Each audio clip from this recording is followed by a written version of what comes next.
वाहिगुरू जी का खालसा वाहिगुरू जी की फतेह। अस्सलाम वालेकुम आदाब अर्ज महा तुहाडी होस्ट नीलम कौर ते मैं टीवी 84 ਦੇ ਸਾਰੇ ਦਰਸ਼ਕਾਂ ਤੇ ਸਰੋਤਿਆਂ ਨੂੰ ਜੀ ਆਇਆਂ ਕਹਿੰਦੀਆਂ ਪ੍ਰੋਗਰਾਮ ਸੱਚੋ ਸੱਚ ਵਿੱਚ ਜਿਹੜੇ ਇਸ ਪ੍ਰੋਗਰਾਮ ਨਾਲ ਦੇਸ਼ਾਂ ਵਿਦੇਸ਼ਾਂ ਤੋਂ ਜੁੜ ਚੁੱਕੇ ਨੇ। ਖਾਲਸਾ ਅਫੇਅਰ ਸੈਂਟਰ ਦੇ ਸੰਚਾਲਕ ਡਾਕਟਰ ਅਮਰਜੀਤ ਸਿੰਘ ਦੀ ਸਟੂਡੀਓ 'ਚ ਮੇਰੇ ਨਾਲ ਸ਼ਾਮਲ ਨੇ। ਉਹਨਾਂ ਨਾਲ ਗੱਲਬਾਤ ਕਰਕੇ ਅੱਜ ਦੇ ਅਹਿਮ ਇਸ਼ੂਜ਼ ਉੱਪਰ ਉਹਨਾਂ ਤੋਂ ਉਹਨਾਂ ਦਾ ਤਬਸਰਾ ਜਾਣਦੇ ਹਾਂ। ਜੀ ਡਾਕਟਰ ਸਾਹਿਬ ਵਾਹਿਗੁਰੂ ਜੀ ਕਾ ਖਾਲਸਾ ਵਾਹਿਗੁਰੂ ਜੀ ਕੀ ਫਤਿਹ। हाँ जी नीलम कौर जी ਤੁਹਾਨੂੰ ਵੀ ਤੇ ਦੁਨੀਆ ਭਰ 'ਚ ਬੈਠੇ ਸਾਡੇ ਬਹੁਤ ਹੀ ਪਿਆਰੇ ਸੋਹਣੇ ਸਿਆਣੇ ਟੀਵੀ 84 ਦੇ ਵਿਊਅਰਸ ਨੂੰ ਵੀ ਵਾਹਿਗੁਰੂ ਜੀ ਕਾ ਖਾਲਸਾ ਵਾਹਿਗੁਰੂ ਜੀ ਕੀ ਫਤਿਹ ਤੇ ਸਾਡੇ ਬਹੁਤ ਹੀ ਪਿਆਰੇ ਮੁਸਲਮਾਨ ਭੈਣਾਂ ਭਰਾਵਾਂ ਨੂੰ अस्सलाम वालेकुम। जी डॉक्टर साहब जी आनु प्रोग्राम सचो सच विच बहुत मेहरबानी जी। डॉक्टर साहब अज 1 दिसंबर 2022 18 मगर नानकशाही संमत 554 ਦਾ ਦਿਨ ਹੈ ਤੇ ਡਾਕਟਰ ਸਾਹਿਬ ਪ੍ਰੋਗਰਾਮ ਸ਼ੁਰੂ ਕਰਨ ਤੋਂ ਪਹਿਲਾਂ ਅਸੀਂ ਆਪਣੇ ਦਰਸ਼ਕਾਂ ਤੇ ਸਰੋਤਿਆਂ ਨੂੰ ਹਮੇਸ਼ਾ ਤਰ੍ਹਾਂ ਦੱਸਿਓ ਵਿਊਅਰਸ ਜੇ ਤੁਸੀਂ ਹੱਕ ਸੱਚ ਇਨਸਾਫ ਤੇ ਪਹਿਲਾ ਦਿਨ ਦਾ ਇੱਕੋ ਇੱਕ ਚੈਨਲ ਟੀਵੀ 84 ਨੂੰ ਦੇਖਣਾ ਚਾਹੁੰਦੇ ਹੋ ਤਾਂ ਤੁਸੀਂ ਦੇਖ ਸਕਦੇ ਹੋ ਸਪੈਕਟਰਮ ਕੇਬਲ, ਆਰਸੀਨ ਕੇਬਲ, ਬੈਲਫਾਮ film Canada, roku, Jadoo box, ਸ਼ਾਵਾ, ਫੇਸਬੁੱਕ ਟੀਵੀ 84 ਦੀ ਐਪ ਰਾਹੀਂ online streaming and IP box ਤੇ ਤੁਸੀਂ ਟੀਵੀ 84 ਨੂੰ ਦੇਖ ਸਕਦੇ ਹੋ। ਵਿਊਅਰਸ ਜੇ ਤੁਸੀਂ ਟੀਵੀ 84 ਨਾਲ ਇਹ ਪ੍ਰੋਗਰਾਮ ਸੱਚੋ ਸੱਚ ਨਾਲ फेसबुक राਹੀਂ जुड़े तो इस ਵੱਧ ਤੋਂ ਵੱਧ ਲਾਈਕ ਕਰੋ ਤੇ ਸ਼ੇਅਰ ਕਰੋ ਅਤੇ ਨਾਲ ਹੀ YouTube ਤੇ ਸਬਸਕ੍ਰਾਈਬ ਵੀ ਕਰੋ। ਇਹ ਵੀ ਦੱਸ ਦਿਓ ਕਿ ਤੁਸੀਂ ਟੀਵੀ 84 ਦੀ ਐਪ ਨੂੰ ਐਂਡਰੋਇਡ ਐਂਡ ਐਪ ਸਟੋਰ ਤੇ ਡਾਊਨਲੋਡ ਕਰਕੇ ਜੋ ਟੀਵੀ 84 ਦੀ ਲਾਈਵ ਸਟ੍ਰੀਮ ਹੈ ਉਸ ਨੂੰ ਤੁਸੀਂ 24 ਆਵਰਸ ਦੇਖ ਸਕਦੇ ਹੋ। ਸੋ ਵਿਊਅਰਸ ਪ੍ਰੋਗਰਾਮ ਦੀ ਸ਼ੁਰੂਆਤ ਕਰਨ ਜਾ ਰਹੇ ਹਾਂ ਅੱਜ ਦੀ ਸਪਾਂਸਰਸ਼ਿਪ ਦੇ ਹਵਾਲੇ ਨਾਲ ਕਿ ਅੱਜ ਦੇ ਪ੍ਰੋਗਰਾਮ ਸੱਚੋ ਸੱਚ ਨੂੰ ਸਪਾਂਸਰ ਕੀਤਾ ਗਿਆ ਹੈ ਨਿਊ ਜਰਸੀ ਤੋਂ ਵੀਰ ਗਿਆਨ ਸਿੰਘ ਜੀ ਹੋਰਾਂ ਵੱਲੋਂ।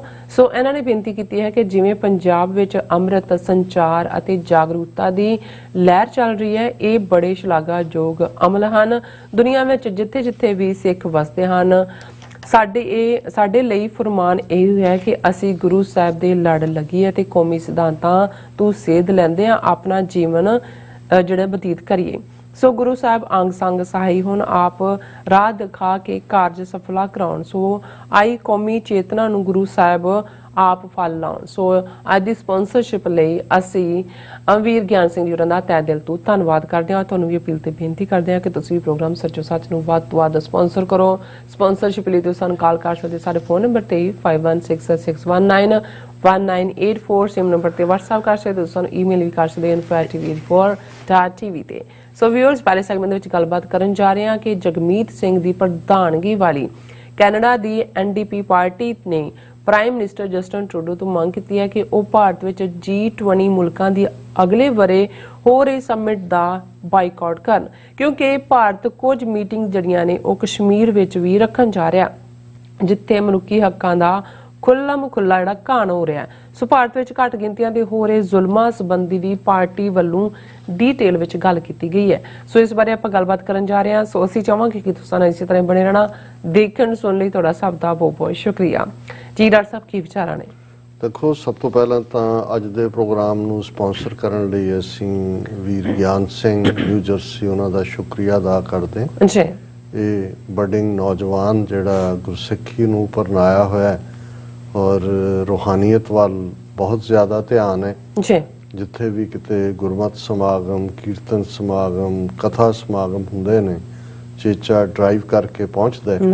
ਔਰ ਜ਼ਾਹਰ ਹੈ ਕਿ ਜਦੋਂ ਜਿਸ ਦਾ ਆਪਣਾ ਰੁਝਾਨ, ਆਪਣਾ ਮਾਈਂਡ ਸੈਟ, ਆਪਣਾ ਅਕੀਦਾ ਪੁਖਤਾ ਹੋਏ ਉਹਨਾਂ ਨੂੰ ਔਰ ਫਿਰ ਇਹ ਜਿੱਥੇ ਵੀ ਕੋਈ ਇਸ ਕਿਸਮ ਦੀ ਜਿਹੜੀ ਹੈ ਪੋਜ਼ਿਟਿਵਿਟੀ ਹੋ ਰਹੀ ਹੋਏ ਉਸ ਚੋਂ ਉਤਸ਼ਾਹ ਮਿਲਦਾ ਨਜ਼ਰ ਆਉਂਦਾ ਹੈ ਔਰ ਉਹੀ ਕੌਮ ਦੀ ਹੋਣੀ ਵੀ ਲੱਗਦੀ ਹੈ।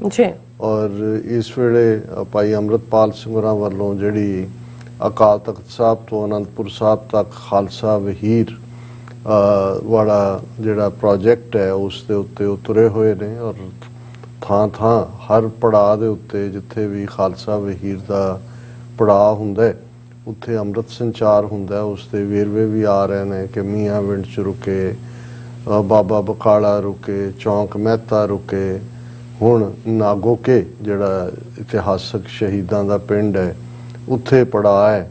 ਔਰ ਬਹੁਤ ਜ਼ਿਆਦਾ ਜਿਹੜਾ ਸੰਗਤਾਂ ਦੇ ਵਿੱਚ ਵੈਸੇ ਵੀ ਜਿਸ ਬੈਠ ਚੋਂ ਗੁਜ਼ਰ ਰਹੇ ਨੇ ਇਹ ਮਾਝੇ ਦਾ ਉਹ ਹਿੱਸਾ ਹੈ ਜਿਹੜਾ ਸਿੱਖੀ ਦਾ ਧੁਰ ਹੈ ਜਿੱਥੇ 18ਵੀਂ ਸਦੀ 'ਚ ਵੀ ਬਹੁਤ ਵੱਡੀਆਂ ਕੁਰਬਾਨੀਆਂ ਵਾਲਾ ਇਤਿਹਾਸ ਇਸ ਧਰਤੀ ਨੇ ਸਿਰਜਿਆ ਔਰ ਹੁਣ ਦੇ ਸਾਡੇ ਖਾਲਿਸਤਾਨ ਦੇ ਸੰਘਰਸ਼ ਵਿੱਚ ਵੀ ਜਾਂ ਮੁੱਢਲੇ ਤੌਰ ਤੇ ਸੰਤ ਜਰਨੈਲ ਸਿੰਘ ਖਾਲਸਾ ਪਿੰਡਰਾਂ ਵਾਲਿਆਂ ਨੇ ਜਦੋਂ 80ਵਿਆਂ ਦੇ ਵਿੱਚ ਕੌਮੀ ਚੇਤਨਾ ਦੀ ਲਹਿਰ ਖੜੀ ਕੀਤੀ ਤੇ ਇਸ ਤੋਂ ਧਰਤੀ ਤੋਂ ਹੀ ਸਭ ਤੋਂ ਜ਼ਿਆਦਾ ਨੌਜਵਾਨ ਸਭ ਤੋਂ ਪਹਿਲਾਂ ਨਿਕਲੇ ਔਰ ਉਸ ਦੌਰ ਦੇ ਸਭ ਤੋਂ ਪਹਿਲੇ ਸ਼ਹੀਦਾਂ ਦੇ ਵਿੱਚ ਵੀ ਭਾਈ ਕੁਲਵੰਤ ਸਿੰਘ ਨਾਗੋਕੇ ਔਰ ਕੁਲਵੰਤ ਸਿੰਘ ਨਾਗੋਕੇ ਜਿਹੜੇ ਕਿ ਨਾਗੋਕੇ ਪਿੰਡ ਦਾ ਨਾਂ ਹੈ ਜੀ, ਉਹ ਆਪਣਾ ਟਰੈਕਟਰ ਠੀਕ ਕਰਵਾਉਣ ਇੱਕ ਨੇੜੇ ਜਿਹੜਾ ਜਲੰਧਰ ਅੰਮ੍ਰਿਤਸਰ ਰੋਡ ਦੇ ਉੱਤੇ ਇੱਕ ਵੱਡਾ ਪਿੰਡ ਹੈ ਖਲਚੀਆਂ, ਉੱਥੇ ਆਏ ਹੋਏ ਸੀ। ਉੱਥੋਂ ਉਹਨਾਂ ਨੂੰ ਕਿਡਨੈਪ ਕੀਤਾ ਗਿਆ ਔਰ ਬੜੀ ਬੁਰੀ ਤਰ੍ਹਾਂ ਟੌਰਚਰ ਕਰਕੇ ਸ਼ਹੀਦ ਕੀਤਾ ਗਿਆ। ਅਸੀਂ ਅਰਲੀ 80s ਦੀ ਗੱਲ ਕਰ ਰਹੇ ਹਾਂ, 82 83 ਪੀਰੀਅਡ ਦੀ, ਕਿਉਂਕਿ 1984 ਦੇ ਪਹਿਲੇ ਹਫਤੇ ਉਹ ਤਾਂ ਟੋਟਲ ਵਾਰ ਦੇ ਨਾਲ ਫਿਰ ਤਾਂ 90ਵਿਆਂ ਤੱਕ ਪਹੁੰਚਦੇ ਹਾਂ। ਅਸੀਂ ਦੇਖਦੇ ਹਾਂ ਕਿ ਪੰਜਾਬ 'ਚ ਥਾਂ ਥਾਂ ਅਣਪਛਾਤੀਆਂ ਲਾਸ਼ਾਂ ਦੇ ਸਿਵੇ ਬਲਦੇ ਰਹੇ, ਲੇਕਿਨ ਭਾਈ ਕੁਲਵੰਤ ਸਿੰਘ ਨਾਗੋਕੇ ਜਿਨ੍ਹਾਂ ਨੂੰ ਬਹੁਤ ਟੌਰਚਰ ਕੀਤਾ ਗਿਆ, ਲੇਕਿਨ ਜਿਹੜਾ ਉਹਨਾਂ ਨੇ ਸਹਿਜ 'ਚ ਰਹਿੰਦੇ ਆ ਗੁਰੂ ਦੇ ਨਾਲ ਆਪਣੀ ਸੁਰਤ ਜੋੜ ਕੇ ਸ਼ਹੀਦੀ ਜਾਮ ਪੀਤਾ। ਔਰ ਉਹ ਇੱਕ ਜਿੱਥੇ ਪੰਜਾਬ ਦੀ ਪੁਲਿਸ ਦੇ ਜ਼ੁਲਮਾਂ ਦੀ ਕਹਾਣੀ ਬਿਆਨ ਕਰਨ ਵਾਲਾ ਵਾਕਿਆ ਬਣਿਆ, ਉੱਥੇ ਉਹ ਇਤਿਹਾਸਕ ਤੌਰ ਦੇ ਉੱਤੇ ਵੀ ਜਦੋਂ ਅਸੀਂ ਸ਼ਹੀਦ ਭਾਈ ਕੁਲਵੰਤ ਸਿੰਘ ਨਾਗੋਕੇ ਦਾ ਨਾਮ ਲੈਂਦੇ ਤੇ ਸਾਡੇ ਲਈ ਉਹ ਬਹੁਤ ਵੱਡੀ ਪ੍ਰੇਰਨਾ ਬਣਦੇ ਨੇ, ਕਿਉਂਕਿ ਉਸ ਤੋਂ ਪਹਿਲਾਂ 13 ਅਪ੍ਰੈਲ 1978 ਨੂੰ ਸ਼ਹੀਦ ਭਾਈ ਫੌਜਾ ਸਿੰਘ ਔਰ ਉਹਨਾਂ ਦੇ 12 ਸਾਥੀ ਜਿਹੜੇ ਬਿਲਕੁਲ ਅੰਮ੍ਰਿਤ ਰੰਗ ਵਿੱਚ ਰੰਗੇ ਹੋਏ ਨਾਮ ਰੂਪੀ ਅੰਮ੍ਰਿਤ ਦੇ, ਤੁਸੀਂ ਅਜੇ ਵੀ ਜਦੋਂ ਉਹਨਾਂ ਦੇ ਪਿਕਚਰਸ ਵਾਲੇ ਵੱਡੇ ਵੱਡੇ ਕੈਲੰਡਰ ਥਾਂ ਥਾਂ ਪਹੁੰਚੇ ਤਾਂ ਇੱਕਦਮ ਜਿਹੜਾ ਇੱਕ ਵੈਰਾਗ ਵੀ ਹੁੰਦਾ ਸੀ ਕਿ ਕਿਸ ਕਦਰ ਸੋਹਣੇ ਗੁਰਸਿੱਖ ਅੰਮ੍ਰਿਤਧਾਰੀ ਬਹੁਤ ਸਾਰੇ ਅਖੰਡ ਕੀਰਤਨੀ ਜਥੇ ਨਾਲ ਸੰਬੰਧਿਤ ਸਿੰਘ ਸਨ, ਲੇਕਿਨ ਜਿਵੇਂ ਉਹਨਾਂ ਨੇ ਗੁਰੂ ਪਿਆਰ ਦੇ ਵਿੱਚ ਆਪਣੀਆਂ ਜਾਨਾਂ ਕੁਰਬਾਨ ਕੀਤੀਆਂ। ਔਰ ਇਹ ਉਹੀ ਪੀਰੀਅਡ ਸੀ ਜਦੋਂ ਫਿਰ ਨਰਕਧਾਰੀਆਂ ਨੂੰ ਸਬਕ ਸਿਖਾਉਣ ਦੀ ਲਾਈਨ, ਕਿਉਂਕਿ ਕਿਸੇ ਵੀ ਅਦਾਲਤ ਵੱਲੋਂ ਜਸਟਿਸ ਨਹੀਂ ਸੀ ਦਿੱਤਾ ਗਿਆ। ਔਰ ਭਾਈ ਕੁਲਵੰਤ ਸਿੰਘ ਨਾਗੋਕੇ ਦੇ ਨਾਲ ਅਸੀਂ ਦੇਖਦੇ ਹਾਂ ਕਿ ਇਹ ਝੂਠੇ ਪੁਲਿਸ ਮੁਕਾਬਲਿਆਂ ਦਾ ਜਿਹੜਾ ਸਿਲਸਿਲਾ ਹੈ ਇਹ ਸ਼ੁਰੂ ਹੋ ਚੁੱਕਾ ਸੀ 80s ਦੇ ਵਿੱਚ। ਔਰ ਉਸ ਇਸੇ ਪੀਰੀਅਡ 'ਚ ਇਹ ਵੀ 84 ਤੋਂ ਬਾਅਦ, ਕਿਉਂਕਿ ਬਹੁਤ ਸਾਰਿਆਂ ਨੂੰ ਲੱਗਦਾ ਹੈ ਵੀ ਜਿਹੜੀਆਂ ਸਿੱਖ ਨੌਜਵਾਨਾਂ ਦੀਆਂ ਕਿਲਿੰਗਸ ਹੋਈਆਂ ਉਹ ਜੂਨ 84 ਤੋਂ ਬਾਅਦ ਹੋਈਆਂ, ਲੇਕਿਨ ਇਸ ਦੀ ਸ਼ੁਰੂਆਤ ਬਹੁਤ ਪਹਿਲਾਂ ਹੋ ਗਈ ਸੀ। ਔਰ ਭਾਈ ਕੁਲਵੰਤ ਸਿੰਘ ਨਾਗੋਕੇ ਦੇ ਨਾਲ ਅਸੀਂ ਦੇਖਦੇ ਹਾਂ ਕਿ ਉਸ ਪੀਰੀਅਡ ਦੇ ਵਿੱਚ ਰਾਜਸਥਾਨ ਨਹਿਰ, ਜਿੱਥੋਂ ਕਿ ਜਿਹੜੀ ਪੰਜਾਬ ਚੋਂ ਨਿਕਲ ਕੇ ਰਾਜਸਥਾਨ ਦੇ ਵਿੱਚ ਜਾਂਦੀ ਹੈ, ਪੰਜਾਬ ਦੇ ਦਰਿਆਵਾਂ ਦਾ ਵੱਡਾ ਹਿੱਸਾ ਜਿਹੜਾ ਮੁਫਤ ਪਾਣੀ ਉਹਨਾਂ ਨੂੰ ਜਾਂਦਾ ਹੈ। ਔਰ ਉਸ ਪੀਰੀਅਡ ਦੇ ਵਿੱਚ ਹੀ ਜਿਹੜਾ ਹੈ ਉਹ ਰਾਜਸਥਾਨ ਦੀ ਹਕੂਮਤ ਨੇ ਪੰਜਾਬ ਸਰਕਾਰ ਨੂੰ ਇਹ ਕਿਹਾ ਸੀ ਕਿ ਜੀ ਇੰਨੀਆਂ ਅੱਗੇ ਜਿਹੜੀਆਂ ਨੇ ਡੈੱਡ ਬੋਡੀਜ਼ ਆਉਂਦੀਆਂ ਸੀ ਨਹਿਰ ਦੇ ਵਿੱਚ, ਹੁਣ ਇੰਨੇ ਗੁਣਾ ਜ਼ਿਆਦਾ ਵੱਧ ਗਈਆਂ ਔਰ ਉਹਨਾਂ ਨੂੰ ਡਿਸਪੋਜ਼ ਆਫ ਕਰਨ ਔਰ ਕ੍ਰੀਮੇਟ ਕਰਨ 'ਚ ਜਿਹੜਾ ਹੈ ਉਹ ਸਾਡਾ ਇੰਨਾ ਖਰਚਾ ਹੁੰਦਾ ਔਰ ਇਹਦੀ ਤੁਸੀਂ ਭਰਪਾਈ ਕਰੋ। ਸੋ ਇਹ 84 ਤੋਂ ਪਹਿਲਾਂ ਦੀ ਮੈਂ ਗੱਲ ਕਰ ਰਿਹਾ। ਬਾਅਦ ਦੇ ਵਿੱਚ ਤਾਂ ਨਹਿਰਾਂ ਦੇ ਵਿੱਚ ਜਿਹੜਾ ਡੈੱਡ ਬੋਡੀਜ਼ ਆ ਹਰੀ ਕੇ ਪੱਤਨ ਔਰ ਦੂਜਾ ਦਰਿਆਵਾਂ 'ਚ ਰੋੜਨਾ, ਨਹਿਰਾਂ 'ਚ ਰੋੜਨਾ ਔਰ ਕ੍ਰੀਮੇਸ਼ਨ ਗਰਾਊਂਡਸ ਦੇ ਵਿੱਚ ਅਣਪਛਾਤੀਆਂ ਲਾਸ਼ਾਂ ਕਹਿ ਕੇ ਕ੍ਰੀਮੇਟ ਕਰਨਾ।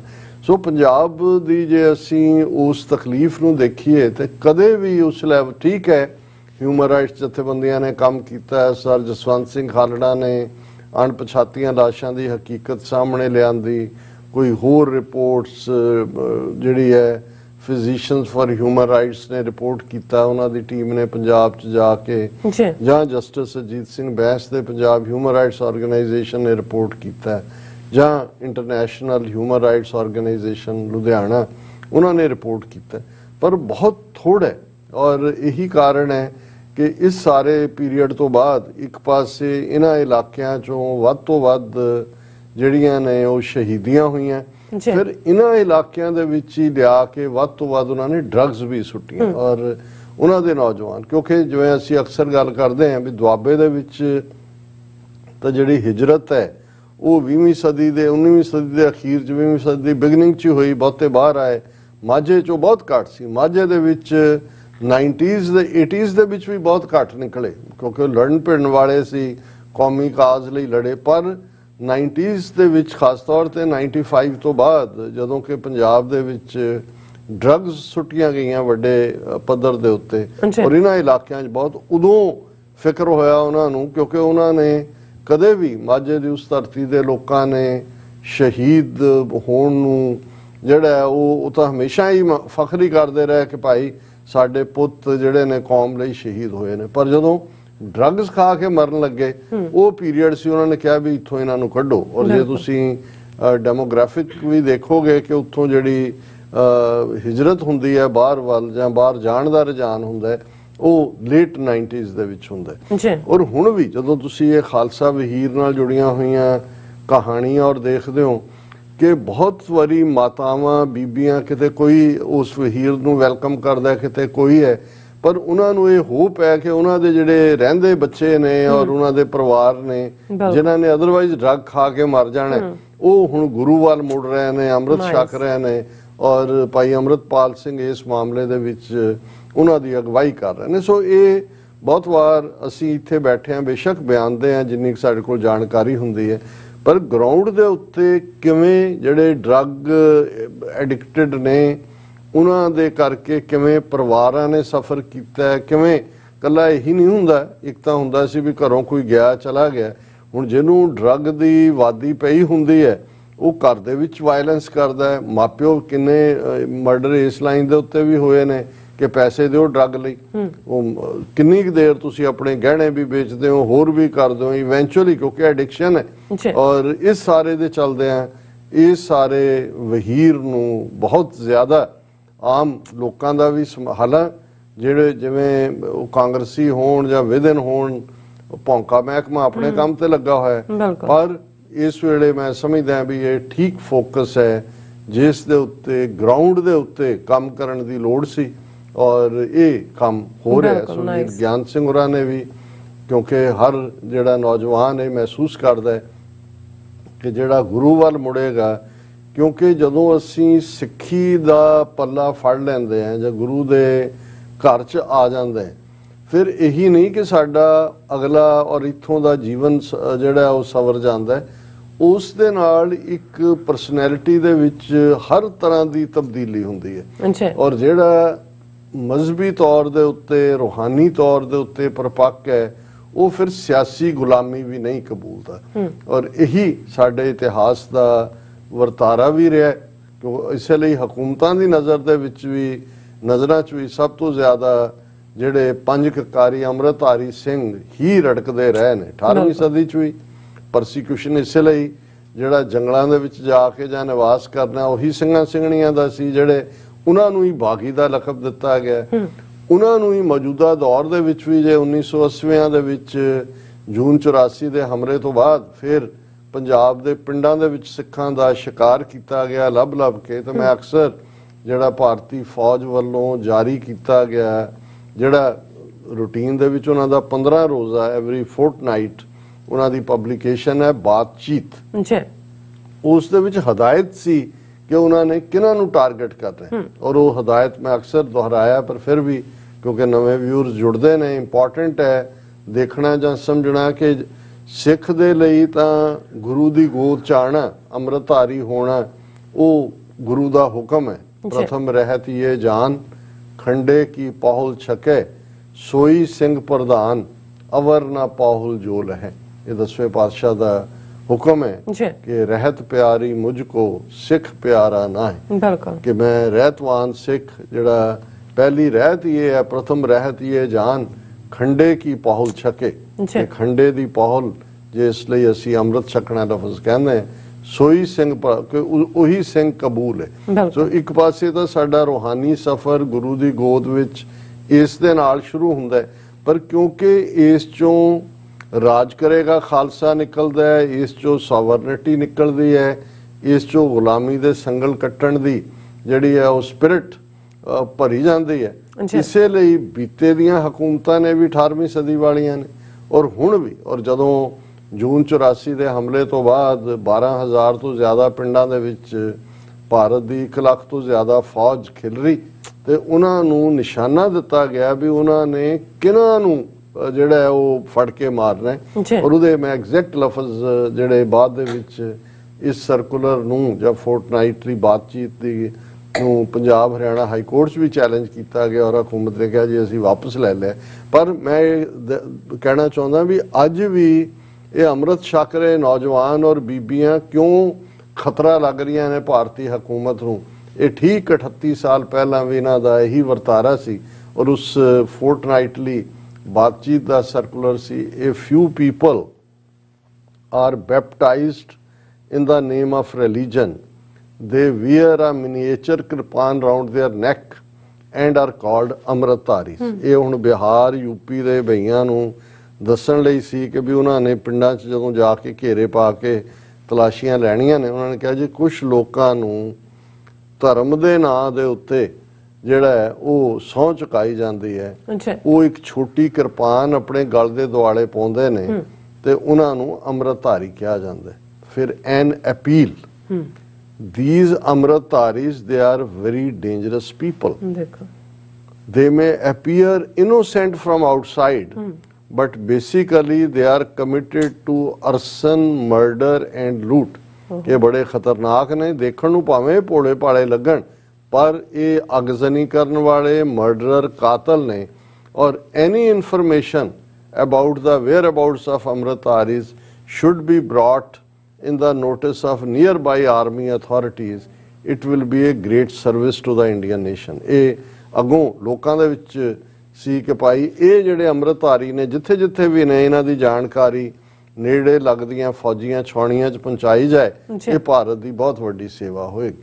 ਸੋ ਇਹ ਮੈਂ ਹੀ ਨਹੀਂ ਕਹਿ ਰਿਹਾ, ਈਵਨ ਜਿਹੜੀ dead silence the legacy of abuses in Punjab 1994 ਦੇ ਵਿੱਚ ਫਿਜ਼ੀਸ਼ੀਅਨਸ ਫਾਰ ਹਿਊਮਨ ਰਾਈਟਸ ਜਿਹੜੀ ਬਾਡੀ ਅਮਰੀਕਾ 'ਚ ਬੇਸਡ ਹੈ ਔਰ ਉਸ ਜ਼ਮਾਨੇ 'ਚ ਡਾਕਟਰ ਵਿੰਸ ਐਕੋਪੀਨੋ ਇਟਾਲੀਅਨ ਮੂਲ ਦੇ ਉਹਨੂੰ ਵੈਸਟਰਨ ਚੈਪਟਰ ਨੂੰ ਹੈਡ ਕਰਦੇ ਸੀ, ਉਹਨਾਂ ਦੀ ਟੀਮ ਔਰ ਇਹਦੇ ਇਸੇ ਤਰ੍ਹਾਂ ਸਰਵਾਈਵਰਸ ਇੰਟਰਨੈਸ਼ਨਲ ਇੱਕ ਆਰਗੇਨਾਈਜੇਸ਼ਨ ਹੈ ਨਿਊਯਾਰਕ ਬੇਸਡ, ਉਹਨਾਂ ਦੀ ਲੇਡੀ ਸ਼ਾਇਦ ਪੈਟਰੀਸ਼ਾ ਉਹਦਾ ਨਾਂ ਸੀ। ਔਰ ਉਦੋਂ ਵੈਸੇ ਤਾਂ ਜਾਣ ਹੀ ਨਹੀਂ ਸੀ ਦਿੰਦੇ, ਐਮਨੈਸਟੀ ਇੰਟਰਨੈਸ਼ਨਲ ਤੇ ਵੀ ਪਾਬੰਦੀ ਸੀ, ਹਿਊਮਨ ਰਾਈਟ ਵਾਚ ਤੇ ਵੀ ਸੀ, ਪਰ ਉਹ ਐਜ਼ ਏ ਟੂਰਿਸਟ ਜਿਹੜੇ ਨੇ ਉਹ ਪੰਜਾਬ ਦੇ ਵਿੱਚ ਗਏ। ਆਮ ਤੌਰ ਜਿਵੇਂ ਦਿੱਲੀ ਤੱਕ ਜਾਣ ਦੀ ਉਹ ਪੰਜਾਬ ਜਾਣ ਲਈ ਪਰਮਿਸ਼ਨ ਲੈਣੀ ਪੈਂਦੀ ਸੀ ਔਰ ਉਹਦਾ ਉਹਨਾਂ ਨੇ ਪ੍ਰਬੰਧ ਕੀਤਾ ਕਿ 1 to 1 ਔਰ ਆ ਕੇ ਉਹਨਾਂ ਨੇ ਜਿੰਨੀ ਕੁ ਵੀ ਜਾਣਕਾਰੀ ਜਦੋਂ ਤੱਕ ਇੰਡੀਅਨ ਗਵਰਨਮੈਂਟ ਨੂੰ ਪਤਾ ਲੱਗਾ ਉਹਨਾਂ ਨੂੰ ਦੇ ਵਰ ਥਰੋਨ ਆਊਟ, ਪਰ ਇੰਨੀ ਕੁ ਜਾਣਕਾਰੀ ਉਹਨਾਂ ਕੋਲ ਆ ਗਈ ਸੀ ਕਿ ਉਹਦੇ ਤੇ ਬੇਸਡ ਫਿਰ ਇਹ ਰਿਪੋਰਟ ਉਹਨਾਂ ਨੇ ਦਾ ਡੈਡ ਸਾਇਲੈਂਸ ਕਿ ਕਬਰਾਂ ਵਰਗੀ ਸ਼ਾਂਤੀ ਇਹ ਉੱਥੇ ਚੱਲ ਰਿਹਾ। ਸੋ ਮੈਂ ਇਹ ਇਸ ਲਈ ਦੁਹਰਾਉਣਾ ਚਾਹੁੰਦਾ ਵੀ ਉਹੀ ਦੁਹਰਾ ਜਦੋਂ 1980 ਦੇ ਵਿੱਚ ਇਹ ਸਿੱਖਾਂ 'ਚ ਇੱਕ ਚੇਤਨਾ ਦੀ ਲਹਿਰ ਸੀ ਤੇ ਇਹੀ ਉਹਨਾਂ ਦਾ ਖਤਰਾ ਸੀ ਔਰ ਉਹਨਾਂ ਨੇ ਫਿਰ ਟਾਰਗੇਟ ਕਰਕੇ ਉਹਨਾਂ ਨੌਜਵਾਨਾਂ ਨੂੰ ਮਾਰਿਆ। ਔਰ ਅੱਜ ਵੀ ਜੇ ਇਹ ਰਿਵਾਈਵਲ ਹੈ, ਕੱਲੀ ਗੱਲ ਇਹ ਨਹੀਂ ਹੈ ਕਿ ਉਹਨੂੰ ਕੌਣ ਕਰ ਰਿਹਾ ਹੈ, ਓਵਰਆਲ ਜਿਹੜਾ ਇਸ ਵੇਲੇ ਚੇਤਨਾ ਦਾ ਇੱਕ ਮਾਹੌਲ ਹੈ ਉਸ ਦੇ ਉੱਤੇ ਜਿਹੜਾ ਉਹ ਸਿੱਧਾ ਸਿੱਧਾ ਹਮਲਾ ਕੀਤਾ ਜਾ ਰਿਹਾ ਔਰ ਅਸੀਂ ਅਗੇਨ ਗਿਆਨ ਸਿੰਘ ਹੋਰਾਂ ਦਾ ਸ਼ੁਕਰੀਆ ਅਦਾ ਕਰਦੇ ਹਾਂ। ਵੈਸੇ ਇਹ ਹੁਣ ਮੈਂ ਖਬਰ ਨੂੰ ਕਿਵੇਂ ਇਸ ਦੀ ਗੱਲ ਕਰਾਂ, ਪਰ ਭਾਰਤ ਦੇ ਹਵਾਲੇ ਨਾਲ ਜੇ ਇਹ ਕਹਿਣਾ ਹੋਏ ਹੈ ਤਾਂ ਇਹ ਪਿੰਡੂ ਐਕਸਪ੍ਰੈਸ਼ਨ ਚੋਂ ਹੀ ਨਿਕਲਿਆ ਕਿ ਵੀ ਕਿਸੇ ਭੁੱਖੇ ਨੂੰ ਜਿਹੜਾ ਕਟੋਰਾ ਮਿਲਿਆ ਤੇ ਉਹ ਪਾਣੀ ਪੀ ਪੀ ਕੇ ਹੀ ਉਹਨੇ ਢਿੱਡ ਫਰਾ ਲਿਆ ਸੀ ਤੇ ਉਹਨੂੰ ਲੱਗਾ ਵੀ ਇਹਦੇ ਚੋਂ ਹੀ ਮੇਰੀ ਭੁੱਖ ਪੂਰੀ ਹੋਣੀ ਹੈ।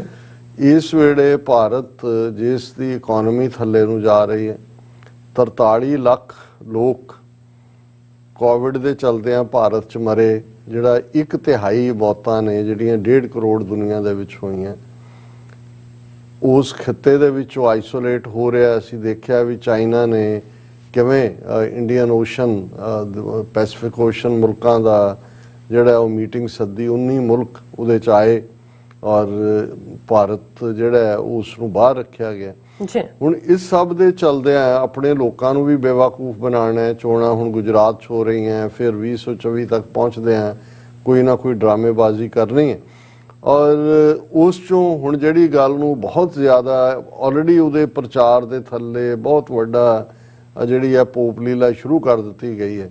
G20 ਮੁਲਕਾਂ ਦੀ ਜਿਹੜੀ ਪ੍ਰੀਵੀਅਸ ਸਮਿਟ ਹੋਈ, ਸਿਖਰ ਸੰਮੇਲਨ ਹੋਇਆ ਜਕਾਰਤਾ ਇੰਡੋਨੇਸ਼ੀਆ ਦੇ ਵਿੱਚ ਹੋਇਆ ਔਰ ਉਹਦੇ 'ਚ ਹੀ ਫੈਸਲਾ ਹੋਇਆ ਕਿਉਂਕਿ ਰੋਟੇਸ਼ਨ ਵਾਈਜ਼ ਇੰਡੀਆ ਵੀ G20 ਮੁਲਕਾਂ ਦੀ ਉਸ ਦਾ ਇੱਕ ਹਿੱਸਾ ਹੈ, ਇੱਕ ਮੈਂਬਰ ਦੇਸ਼ ਹੈ, ਕਿ ਅਗਲਾ ਜਿਹੜਾ ਸਮਿਟ ਹੋਏਗਾ G20 ਮੁਲਕਾਂ ਦਾ ਜਿਹੜਾ ਕਿ ਸਤੰਬਰ ਦੇ ਮਹੀਨੇ 'ਚ ਹੋਣਾ 2023 'ਚ, ਕਿ ਉਹ ਭਾਰਤ ਦੇ ਵਿੱਚ ਹੋਏਗਾ। ਬਿਲਕੁਲ। ਹੁਣ ਭਾਰਤ ਜਿਹੜਾ ਹੈ ਉਹਨਾਂ ਦੇ ਪ੍ਰਾਈਮ ਮਿਨਿਸਟਰ, ਫੋਰਨ ਮਿਨਿਸਟਰ, ਉਹਨਾਂ ਦੇ ਲੈਵਲ ਉਹ ਇਵੇਂ ਉਛਲ ਰਹੇ ਨੇ, ਉਹੀ ਪਾਣੀ ਪੀ ਆਫਰਿਆ ਵਾਲੀ ਗੱਲ ਉਹਨਾਂ ਦੀ ਹੋਈ ਹੈ।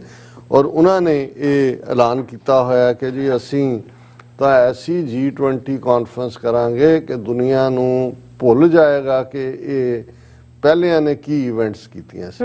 ਔਰ ਉਹਨਾਂ ਨੇ ਕਿਹਾ ਜੀ ਕਿ ਅਸੀਂ ਜਿਹੜਾ ਇਸ ਦੇ ਉੱਤੇ ਇਕੱਲਾ ਇਹ ਨਹੀਂ ਵੀ ਇੱਕ ਥਾਂ ਦੇ ਉੱਤੇ ਕੋਈ ਕਾਨਫਰੰਸ ਹਾਲ ਦੇ ਵਿੱਚ ਅਸੀਂ ਕੋਈ ਕਨਵੈਨਸ਼ਨ ਕਰਾਂਗੇ, 200 ਇਵੈਂਟਸ ਇਹਦੇ ਨਾਲ ਰਿਲੇਟਡ ਕਸ਼ਮੀਰ ਤੋਂ ਕੰਨਿਆ ਕੁਮਾਰੀ ਤੱਕ, ਇਹ ਕੋਈ ਦਿੱਲੀ ਸੈਂਟਰਿਕ ਨਹੀਂ ਹੋਏਗਾ, ਕਸ਼ਮੀਰ ਤੋਂ ਕੰਨਿਆ ਕੁਮਾਰੀ ਤੱਕ 200 ਦੇ ਕਰੀਬ ਇਵੈਂਟਸ ਹੋਣਗੀਆਂ।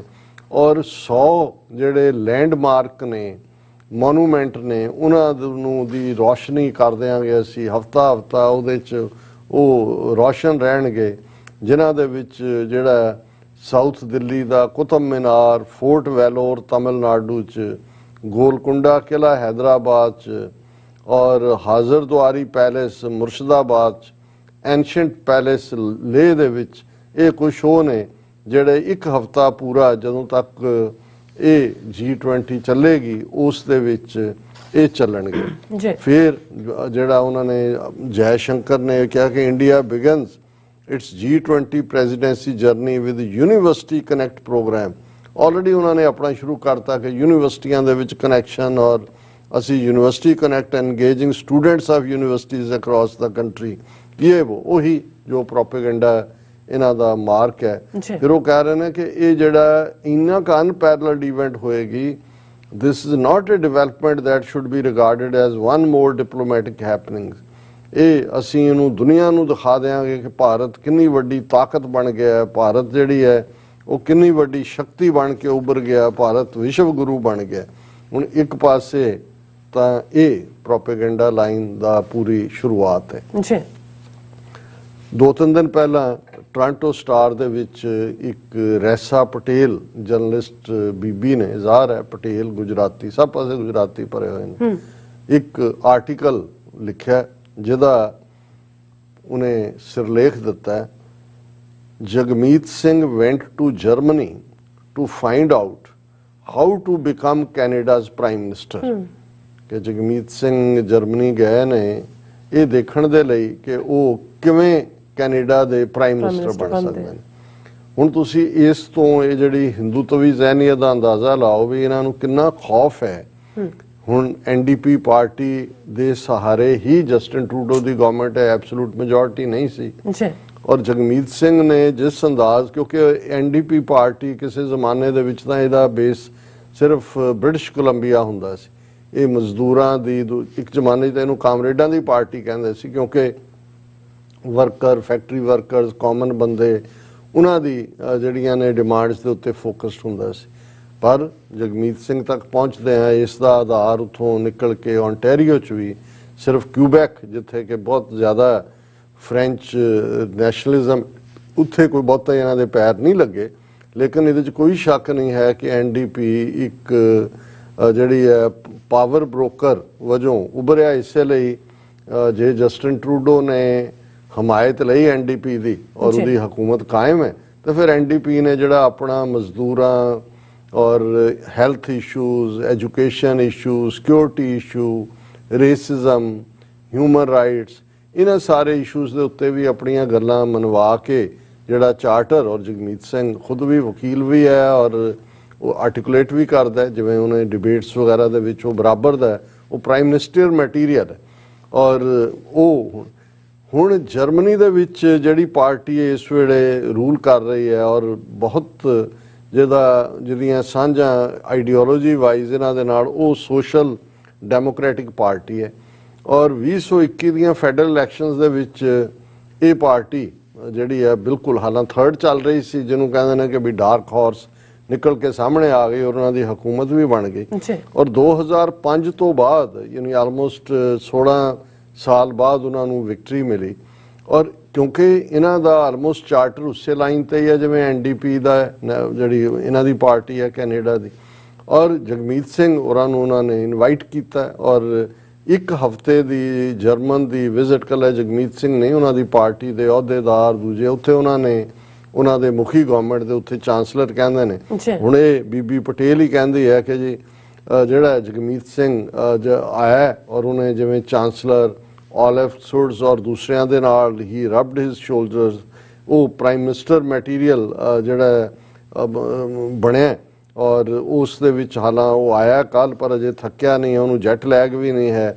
It all sounds odd orderly prime ministerial. That was kind of the point. The NDP is keen for Singh to be seen on international stage arguing in part that as one of the architects of the governing agreement struck with the liberals, he should be shining his party's ideals on a global scale.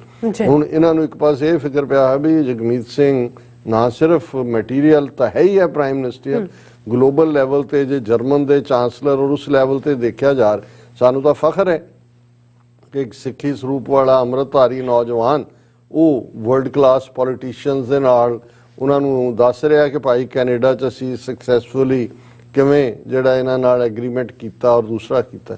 ਲੇਕਿਨ ਇੱਕ ਪਾਸੇ ਤਾਂ ਇਹ ਜਿਉਂ-ਜਿਉਂ ਇਹ ਰੈਸਾ ਪਟੇਲ ਨੇ ਕਿਹਾ Jagmeet Singh went to Germany to find out how to become Canada's prime minister, ਇਹ ਤਾਂ ਆਪਣੇ ਆਪ 'ਚ ਸੀ ਕਿ ਵੀ ਇਹਨਾਂ ਨੂੰ ਕਿਵੇਂ ਮਿਰਚਾਂ ਲੱਗ ਰਹੀਆਂ ਨੇ। ਪਰ ਹੁਣ ਮੈਂ ਤਾਂ ਇਹ ਦੇਖ ਰਿਹਾ ਵੀ ਹੁਣ ਤੋਂ ਅੱਜ ਦੀ ਇਹ ਮੇਨ ਖਬਰ ਹੈ ਵੀ ਇੱਕ ਦੋ ਦਿਨ ਬਾਅਦ ਇੰਡੀਅਨ ਮੀਡੀਆ ਇੰਡੀਅਨ ਗਵਰਨਮੈਂਟ ਕਿਵੇਂ ਚੀਕਾਂ ਮਾਰੇਗੀ, ਕਿਉਂਕਿ ਇੱਕ ਪਾਸੇ G20 ਨੂੰ ਲੈ ਕੇ 200 ਇਵੈਂਟਸ ਔਰ ਉਹ ਸਾਰਾ ਜਿਹੜਾ ਉਹਨਾਂ ਨੇ ਉਹ ਸ਼ੈਮ ਪ੍ਰੋਪੇਗੈਂਡਾ ਕਰਨਾ ਹੀ ਕਰਨਾ ਹੈ। ਪਰ ਇਸ ਤੋਂ ਪਹਿਲਾਂ ਕਿ ਭਾਈ ਇਹਨਾਂ ਦਾ ਇਹ ਸਾਰੇ ਡਰਾਮੇਬਾਜ਼ੀ ਅੱਗੇ ਨੂੰ ਜਾਂਦੀ, ਜਗਮੀਤ ਸਿੰਘ ਦੀ NDP ਪਾਰਟੀ ਨੇ ਫਾਨਾ ਠੋਕ ਦਿੱਤਾ ਔਰ ਉਹ ਇਹ ਹੈ ਕਿ ਵੀ ਉਹਨਾਂ ਦੇ ਜਿਵੇਂ ਸ਼ੈਡੋ ਗਵਰਨਮੈਂਟਸ ਹੁੰਦੀਆਂ ਨੇ, ਇੰਗਲੈਂਡ ਦੇ ਵਿੱਚ ਵੀ ਇਹ ਹੈ, ਇੱਥੇ ਵੀ ਹੁੰਦਾ ਵੀ ਜਿਹੜਾ ਮਿਨਿਸਟਰੀ ਹੈ ਜਿਵੇਂ ਫੋਰਨ ਅਫੇਅਰਸ ਹੈ, ਜਿਹੜੀਆਂ ਆਪੋਜੀਸ਼ਨ ਪਾਰਟੀਜ਼ ਨੇ ਉਹਨਾਂ ਨੂੰ ਇੱਥੇ ਕ੍ਰਿਟਿਕ ਕਹਿੰਦੇ ਨੇ, ਉਹ ਉਹਦੇ ਬਰਾਬਰ ਦੇ ਰੁਤਬੇ ਦਾ ਹੁੰਦਾ। ਹੁਣ ਜਿਹੜੇ ਦੋ ਕੈਨੇਡਾ ਦੀ ਇਸ NDP ਪਾਰਟੀ ਦੇ ਫੋਰਨ ਅਫੇਅਰਸ ਕ੍ਰਿਟਿਕ ਨੇ ਹੀਦਰ ਮੈਕਫਰਸਨ ਔਰ ਬਲੇਕ ਡਿਜਾਲੀਆ, ਉਹਨਾਂ ਨੇ ਪਿਛਲੇ ਕੱਲ ਆਟਵਾ ਦੇ ਵਿੱਚ ਇੱਕ ਪ੍ਰੈਸ ਕਾਨਫਰੰਸ ਕੀਤੀ ਜਿਹਦੇ ਵਿੱਚ ਦੋ ਆਰਗੇਨਾਈਜੇਸ਼ਨਾਂ ਦੇ ਨੁਮਾਇੰਦੇ ਉਹਨਾਂ ਦੇ ਨਾਲ ਸੀ, ਇੱਕ ਵਰਲਡ ਸਿੱਖ ਆਰਗੇਨਾਈਜੇਸ਼ਨ ਦਾ ਔਰ ਦੂਸਰੇ national council of Canadian Muslims. ਹੁਣ ਇਸ ਪ੍ਰੈਸ ਕਾਨਫਰੰਸ ਦੇ ਵਿੱਚ ਜੋ ਉਹਨਾਂ ਨੇ ਕਿਹਾ ਉਹ G20 ਮੁਲਕਾਂ ਦੀ ਪ੍ਰੈਜ਼ੀਡੈਂਸੀ 200 ਇਵੈਂਟਸ ਉਹਦੀ ਸਾਰੇ ਦੀ ਫੂਕ ਕੱਢ ਕੇ ਰੱਖ ਦਿੱਤੀ ਔਰ ਇਹ ਜ਼ਾਹਰ ਹੈ ਕਿ ਇਸ ਦਾ ਜਿਹੜੀ ਡਰਾਫਟਿੰਗ ਔਰ ਇਹ ਸਾਰੇ ਦੀ ਇਸ ਪਾਲਿਸੀ ਨੂੰ ਦੇਣਾ ਜਗਮੀਤ ਸਿੰਘ ਦੀ ਜਿਹੜੀ ਹੈ ਲੀਡਰਸ਼ਿਪ ਥੱਲੇ ਹੀ ਹੈ। ਉਹਨਾਂ ਨੇ ਪਹਿਲਾਂ ਤਾਂ ਭਾਰਤ ਦੇ ਵਿੱਚ ਕਿਵੇਂ ਹਿਊਮਨ ਰਾਈਟਸ ਵਾਇਲੇਟ ਹੋ ਰਹੇ ਨੇ ਉਹਨਾਂ ਦਾ ਕੱਚਾ ਚਿੱਠਾ ਫੋਲਿਆ ਚੰਗੀ ਤਰ੍ਹਾਂ, ਫਿਰ ਮੰਗ ਕੀਤੀ ਕਿ ਵੀ ਇਹ ਜਿਹੜੀ G20 ਦਾ ਇਹ ਸਪਰੈਡ ਓਵਰ ਕਰ ਰਹੇ ਨੇ, ਕੋਈ ਨਾ ਕੋਈ ਇਵੈਂਟ ਕਸ਼ਮੀਰ 'ਚ ਵੀ ਰੱਖਣਾ ਚਾਹੁੰਦੇ ਨੇ ਔਰ ਰੱਖਣ ਦੀ ਪਲੈਨਿੰਗ ਕਰ ਰਹੇ ਨੇ, ਕਿਉਂਕਿ ਇਹ ਪ੍ਰਭਾਵ ਦੇਣਾ ਚਾਹੁੰਦੇ ਨੇ ਕਿ ਜੀ ਦੇਖੋ ਹੁਣ ਤਾਂ ਇੰਟਰਨੈਸ਼ਨਲ ਮੁਲਕ ਵੀ ਆ ਗਏ, ਉਹਨਾਂ ਨੇ ਮੰਨ ਹੀ ਲਿਆ ਵੀ ਜੰਮੂ ਕਸ਼ਮੀਰ ਭਾਰਤ ਦਾ ਸੀ ਤਾਂ ਉਹਦਾ ਸੂਬੇ ਦਾ ਵਜੂਦ ਵੀ ਮਿਟਾ ਦਿੱਤਾ ਔਰ ਦੂਸਰਾ ਇਹ ਦੇਣਾ ਚਾਹੁੰਦੇ ਨੇ ਜੀ ਉੱਥੇ ਕੋਈ ਜਿਹੜੀ ਹੈ ਉਹ ਫੌਜ ਔਰ ਦੂਜੇ ਨਾਲ ਅਸੀਂ ਰੂਲ ਨਹੀਂ ਕਰ ਰਹੇ, ਹਾਲਾਤ ਨਾਰਮਲ ਨੇ। ਇਸ ਦੇ ਉੱਤੇ ਵੀ ਖਾਸ ਉਹਨਾਂ ਨੇ ਕਿਹਾ ਔਰ ਇਹ ਗੱਲ ਅਜੇ ਇਸ ਨੂੰ ਇਵੇਂ ਤਾਂ ਨਹੀਂ ਕਿਹਾ ਜਾ ਸਕਦਾ ਕਿ ਵੀ ਉਹਨਾਂ ਨੇ ਟੋਟਲ ਬਾਈਕਾਟ ਦੀ ਕਾਲ ਦਿੱਤੀ ਹੈ NDP ਨੇ, ਲੇਕਿਨ ਜਿਸ ਲੈਵਲ ਦੇ ਉੱਤੇ ਜਿਹੜੀ ਇਹਦੀ ਟਾਈਮਿੰਗ ਹੈ ਕਿ ਇੱਕ ਪਾਸੇ ਅਜੇ ਹੁਣੇ ਹੀ ਹੋ ਕੇ ਹਟੀ ਹੈ ਇੰਡੋਨੇਸ਼ੀਆ ਦੀ ਕਾਨਫਰੰਸ ਔਰ ਇਹ ਸਟੇਟਮੈਂਟ ਦੇ ਵਿੱਚ ਉਹਨਾਂ ਨੇ ਬੜਾ ਕਲੀਅਰਲੀ ਕਿਹਾ ਕਿ new Democrats denounce human rights violations in India, ਇਹ official ਉਹਨਾਂ ਦੀ press release ਵੀ ਹੈ। New Democrats are deeply concerned about ongoing reports of violations of civil liberties and human rights in India, deteriorating human rights conditions, a growing number of anti-Muslim and Islamophobic hate crimes, and abuse towards minorities including Muslims, Sikhs, Christians, Buddhists, Dalits, LGBTQ community, women and indigenous Adivasi people are unacceptable. ਸਾਰੀਆਂ minorities ਸਣੇ LGBTQ ਜਿਹੜੀ ਹੈ ਉਹਨਾਂ ਨੂੰ ਵੀ include ਕੀਤਾ ਕਿ ਭਾਈ ਉਹਨਾਂ ਦੇ ਉੱਤੇ ਜ਼ੁਲਮ ਇਹ ਨਾ ਕਾਬਲੇ ਮਨਜ਼ੂਰ ਹੈ। India's BJP government bears responsibility for ensuring respect for human rights and civil liberties of all Indian citizens. ਉਹਨਾਂ ਦੀ ਜ਼ਿੰਮੇਵਾਰੀ ਹੈ ਕਿ ਉਹਨਾਂ ਦੀਆਂ civil liberties or human rights ਮਹਿਫੂਜ਼ ਹੋਣ। However, it is clear that Indian government is not only ignoring this responsibility but also defying it with impunity. बहुत strong statement है। आने वाले दिनों में मैं देख रहा भी कितना जहर इन्होंने उगलना है इंडियंस ने और उन्होंने उन्होंने कहा जी ये सिर्फ यही नहीं है भी वो जिम्मेवारी नहीं निभा रहे, ये तो उस तो जिहड़ा उस दे लई कोई जवाबदेही नहीं है। New Democrats stand with many Canadians who have expressed their concerns about the BJP record and human rights violations in India कि ਅਸੀਂ ਕੈਨੇਡਾ ਦੇ ਉਹਨਾਂ ਲੋਕਾਂ ਦੇ ਨਾਲ ਖੜੇ ਹਾਂ ਜਿਨ੍ਹਾਂ ਨੇ BJP ਦੇ ਸਾਰੇ human rights violations और दूसरे ਦੇ ਖਿਲਾਫ ਆਵਾਜ਼ ਚੁੱਕੀ ਹੈ। some live in fear of threat of reprisal against themselves and their family, ਕੁਝ ਤਾਂ ਉਸ ਡਰ 'ਚ ਰਹਿ ਰਹੇ ਨੇ ਕਿ ਉਹਨਾਂ ਦੇ ਟੱਬਰਾਂ ਦੇ ਉੱਤੇ ਔਰ ਦੂਸਰਾ ਬਦਲਾ ਲਊ ਕਾਰਵਾਈਆਂ ਹੋਣਗੀਆਂ। The liberal government must stand in solidarity with them and protect Canadian citizens from harassment। ਕਿ ਜਸਟਿਨ ਟਰੂਡੋ ਨੂੰ ਕਿਹਾ ਵੀ ਤੇਰੀ ਹਕੂਮਤ ਉਹਨਾਂ ਦੇ ਨਾਲ ਖਲੋਏ ਔਰ ਉਹਨਾਂ ਨੂੰ ਕਿਸੇ ਵੀ ਕਿਸਮ ਦੀ ਕੈਨੇਡੀਅਨ ਸਿਟੀਜ਼ਨਸ ਨੂੰ ਹਰਾਸਮੈਂਟ ਤੋਂ ਜਿਹੜਾ ਉਹ ਮਹਿਫੂਜ਼ ਕੀਤਾ ਜਾਏ। New Democrats are calling on the government to strongly condemn India's discriminatory anti-minority laws, its threats of ethnic cleansing, the persecution of minorities, and the arrests of journalists and human rights activists। कि Justin Trudeau ਦੀ ਸਰਕਾਰ ਨੂੰ ਕਿਹਾ ਵੀ strongly condemn ਕਰੋ ਜਿਹੜੇ ਘੱਟ ਗਿਣਤੀਆਂ ਦੇ ਖਿਲਾਫ ਕਾਨੂੰਨ ਨੇ, ਉੱਥੇ ਜਿਹੜੀ ਐਥਨਿਕ ਕਲੀਨਜ਼ਿੰਗ ਹੋ ਰਹੀ ਹੈ, ਜਿਹੜੀ ਘੱਟ ਗਿਣਤੀਆਂ ਦੇ ਉੱਤੇ ਜ਼ਬਰ ਹੋ ਰਿਹਾ ਔਰ ਜਿਵੇਂ ਪੱਤਰਕਾਰਾਂ ਨੂੰ ਗ੍ਰਿਫਤਾਰ ਕੀਤਾ ਜਾ ਰਿਹਾ, ਹਿਊਮਨ ਰਾਈਟਸ ਐਕਟਿਵਿਸਟ ਨੂੰ ਜਿਹੜਾ ਗ੍ਰਿਫਤਾਰ ਕੀਤਾ ਜਾ ਰਿਹਾ। The government must ban entry to BJP officials from India who have called for racist and genocidal violence against Muslims and other minorities in India। उन्होंने कहा जी पाबंदी लाओ इन्हां ते, ये ਜਿਹੜੇ ਮੁਸਲਮਾਨਾਂ ਦੇ ਜੈਨੋਸਾਈਡ ਔਰ ਸਿੱਖਾਂ ਦੀ ਪਰਸੀਕਿਊਸ਼ਨ ਔਰ ਉਹ ਸਾਰੇ ਦੀ ਗੱਲ ਕਰ ਰਹੇ ਨੇ। Canada should reject any GW activities planned in Kashmir। ਬਿਲਕੁਲ ਕਿ ਵੀ ਜੇ ਕਸ਼ਮੀਰ ਦੇ ਵਿੱਚ ਕੁਝ ਵੀ ਪਲਾਨ ਕਰਦੇ ਉਹਨੂੰ ਟੋਟਲੀ ਰਿਜੈਕਟ ਕਰੋ। And refuse to attend while these human rights abuses continue ਕਿ ਜਦੋਂ ਤੱਕ ਇਹ ਅਬਿਊਜ਼ਸ ਮਨੁੱਖੀ ਹੱਕਾਂ ਦੇ ਘਾਣ ਦੀਆਂ ਹੋ ਰਹੀਆਂ ਇਹਨੂੰ ਬਾਈਕਾਟ ਕਰੋ। Many Hindu activists who are on the ground fighting for justice for minorities in India have also suffered abuse at the hands of government authorities। उन्होंने इस स्टेटमेंट में कहा जी यही ना लगे कि भी ये एंटी हिंदू ने NDP। उन्होंने कहा जी असी ਜਿਹੜੇ ਹਿੰਦੂ ਵੀ ਸਫਰ ਕਰ ਰਹੇ ਨੇ ਕਿਉਂਕਿ ਸਰਕਾਰੀ ਜ਼ੁਲਮਾਂ ਦੇ ਖਿਲਾਫ ਬੋਲ ਰਹੇ ਨੇ ਉਹਨਾਂ ਦੇ ਅਸੀਂ ਹੱਕ ਦੇ ਵਿੱਚ ਆਵਾਜ਼ ਚੁੱਕਦੇ ਹਾਂ। Hindu Canadians who have contributed so much to our country's vibrant culture must also be protected from any discrimination or violence। ਕਿ ਜਿਹੜੇ ਇੱਥੇ ਹਿੰਦੂ ਰਹਿੰਦੇ ਨੇ ਉਹਨਾਂ ਨੂੰ ਵੀ ਹੋਏ ਕਿ ਉਹਨਾਂ ਨੂੰ ਪ੍ਰੋਟੈਕਸ਼ਨ ਔਰ ਦੂਸਰੀ ਮਿਲੇ। We call on the Canadian government to take a stand for human rights and show solidarity with all people of India who have a right to live freely and without persecution। ਇਹ Trudeau ਨੂੰ ਕਿਹਾ ਕਿ ਭਾਈ ਮਜ਼ਬੂਤ stand ਲਓ human rights ਦੇ ਉੱਤੇ, ਭਾਰਤ ਦੇ ਲੋਕਾਂ ਨਾਲ ਖਲੋਵੋ ਜਿਨ੍ਹਾਂ ਦਾ ਇਹ ਹੱਕ ਬਣਦਾ ਕਿ ਉਹ ਆਜ਼ਾਦਾਨਾ ਤੌਰ ਤੇ ਵਿਚਰ ਸਕਣ ਬਿਨਾਂ ਕਿਸੇ ਜ਼ੁਲਮ ਔਰ ਤਸ਼ੱਦਦ ਦੇ। ਸੋ ਅਸੀਂ ਸਮਝਦੇ ਹਾਂ ਵੀ ਬਾਈਕਾਟ ਤਾਂ ਕੀ ਕਰਨਾ ਇਹਨਾਂ ਨੇ, ਲੇਕਿਨ ਹੋ ਸਕਦਾ ਕਸ਼ਮੀਰ ਵਾਲੀ ਗੱਲ ਇਹ ਕਨਵੇ ਕਰਨ ਜਾਂ ਉਸ ਇਵੈਂਟ 'ਚ ਹਿੱਸਾ ਨਾ ਲੈਣ।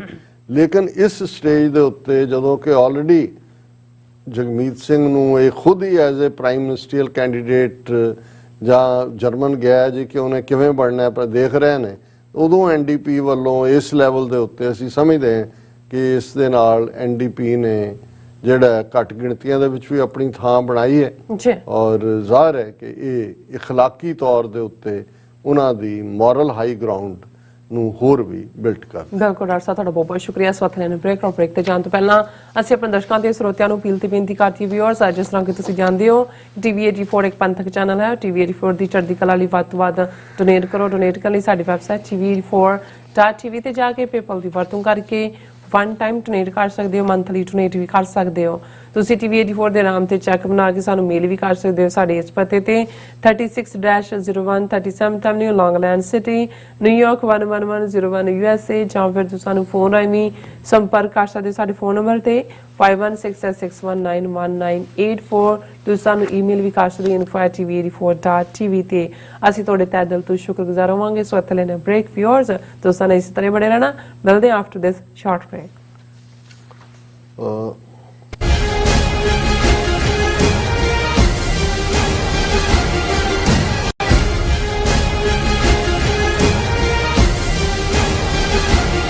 ਕੀ ਤੁਸੀਂ ਰੋਜ਼ਾਨਾ ਕੰਮ ਤੇ ਆਪਣਾ ਵਧੇਰੇ ਸਮਾਂ ਬਿਤਾਉਣ ਤੋਂ ਪਰੇਸ਼ਾਨ ਹੋ? ਆਪਣੀ ਪੂੰਜੀ ਨੂੰ ਕੰਮ ਤੇ ਲਗਾਓ, ਸਾਡੇ ਨਾਲ ਇਨਵੈਸਟ ਕਰੋ। ਅਸੀਂ ਤੁਹਾਡੀ ਪੂੰਜੀ ਤੋਂ ਤੁਹਾਡੇ ਲਈ ਵਧੇਰੇ ਪੈਸੇ ਬਣਾ ਸਕਦੇ ਹਾਂ।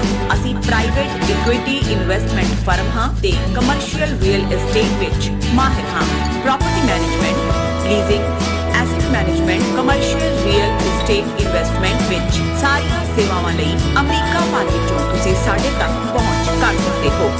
ਆਜ਼ਾਦ ਕਮਰਸ਼ੀਅਲ ਰੀਅਲਟੀ ਸਰਵਿਸਿਜ਼ ਤੇ Azad family trust 701 North Post Oak Road, suite number 204, Houston, Texas. ਤੁਸੀਂ ਸਾਨੂੰ ਸਾਡੇ ਫੋਨ ਨੰਬਰ 7136861277 ਤੇ ਵੀ ਸੰਪਰਕ ਕਰ ਸਕਦੇ ਹੋ। Azad Commercial realty service. ਕੀ ਤੁਹਾਨੂੰ 30, 40 ਜਾਂ 50 ਦਿਨ ਵੇਟ ਕਰਨੀ ਪੈ ਰਹੀ ਹੈ ਤੁਹਾਡੇ ਚੈੱਕ ਲਈ? ਫਿਰ ਬ੍ਰੋਕਰਾਂ ਪਿੱਛੇ ਭੱਜਦੇ ਫਿਰਦੇ ਹੋ ਪੈਸੇ ਲਈ। ਬਹੁਤ ਜ਼ਿਆਦਾ ਟਾਈਮ ਵੇਸਟ ਹੋ ਜਾਂਦਾ ਇੱਦਾਂ ਤਾਂ। ਜੇ ਤੁਸੀਂ ਅੱਜ ਹੀ ਪੈਸੇ ਲੈਣੇ ਤਾਂ ਬੌਬਟੇਲ ਨੂੰ ਕਾਲ ਕਰੋ। ਬੌਬਟੇਲ ਤੁਹਾਡੀਆਂ ਇਨਵੋਇਸਿਸ ਸੇਮ ਡੇ ਫੰਡ ਕਰ ਸਕਦੇ ਹਾਂ for a small fee, no contract, no reserve and no hidden fees। ਅੱਜ ਹੀ ਕਾਲ ਕਰੋ ਬੌਬਟੇਲ ਨੂੰ ਤੇ ਤੁਹਾਡਾ ਪਹਿਲਾ ਮਹੀਨਾ ਫ੍ਰੀ। 410 204 2084। ਅਗੇਨ 410 204 2084।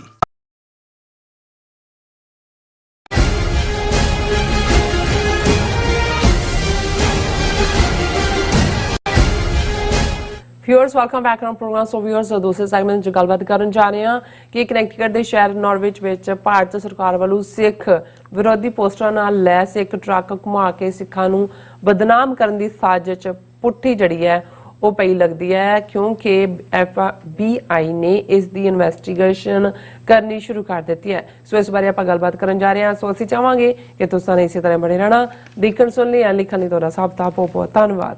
ਕੀ ਡਾਕਟਰ ਸਾਹਿਬ ਕੀ ਕਹਿਣਾ ਚਾਹੋਗੇ?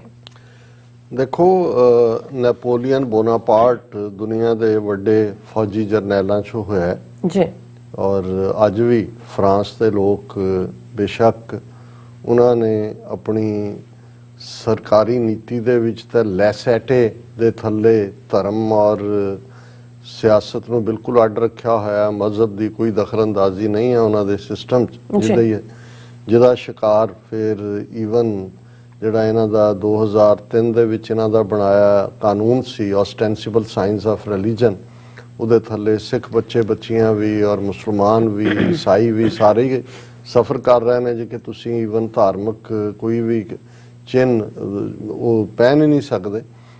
ਲੇਕਿਨ ਨੈਪੋਲੀਅਨ ਨੂੰ ਉਹ ਜਿਵੇਂ ਮਰਾਠੇ ਜਿਹੜੇ ਨੇ ਉਹ ਸ਼ਿਵਾਜੀ ਨੂੰ ਰੱਬ ਹੀ ਮੰਨਦੇ ਨੇ। ਜੇ ਇੱਕ ਪਾਸੇ ਅਸਲੀ ਰੱਬ ਹੋਏ ਤਾਂ ਇੱਕ ਪਾਸੇ ਸ਼ਿਵਾਜੀ ਉਹ ਕਹਿਣਗੇ ਸਾਡਾ ਰੱਬ ਇਹੀ ਹੈ, ਅਸੀਂ ਉਹਨੂੰ ਨਹੀਂ ਮੰਨਦੇ। ਸੋ ਨੈਪੋਲੀਅਨ ਉਹਨਾਂ ਦਾ ਉਸ ਕਿਸਮ ਦਾ ਹੀ ਹੈ। ਤੇ ਉਹਦਾ ਇੱਕ ਜੰਗ ਬਾਰੇ ਆਉਂਦਾ ਹੈ ਕਿ ਵੀ ਉਹ 4 ਚੁਫੇਰਿਓਂ ਘਿਰ ਗਏ ਤੇ ਉਹਦੇ ਜਿਹੜੇ ਛੋਟੇ ਜਰਨੈਲ ਸੀ ਅੱਗੋਂ ਕਮਾਂਡਰ, ਉਹਨਾਂ ਨੇ ਆ ਕੇ ਕਿਹਾ ਜੀ ਉਹ ਇਧਰੋਂ ਚੜ੍ਹ ਆਏ ਹੈ, ਦੁਸ਼ਮਣ ਇਧਰੋਂ ਚੜ੍ਹ ਆਇਆ, ਕੀ ਕਰੀਏ? ਤੇ ਉਹਨੇ ਕਿਹਾ attack and attack and attack. ਉਹਦੇ ਤੋਂ ਇਹ ਕਿਹਾ ਜਾਂਦਾ ਕਿ best farm of defence is attack, ਕਿ ਜੇ ਤੁਸੀਂ ਬਚਾਅ ਪੱਖ ਦੀ ਕੋਈ ਵੀ ਲੜਾਈ ਲੜੋਗੇ ਤੇ ਲੂਜ਼ਰ ਹੋਵੋਗੇ।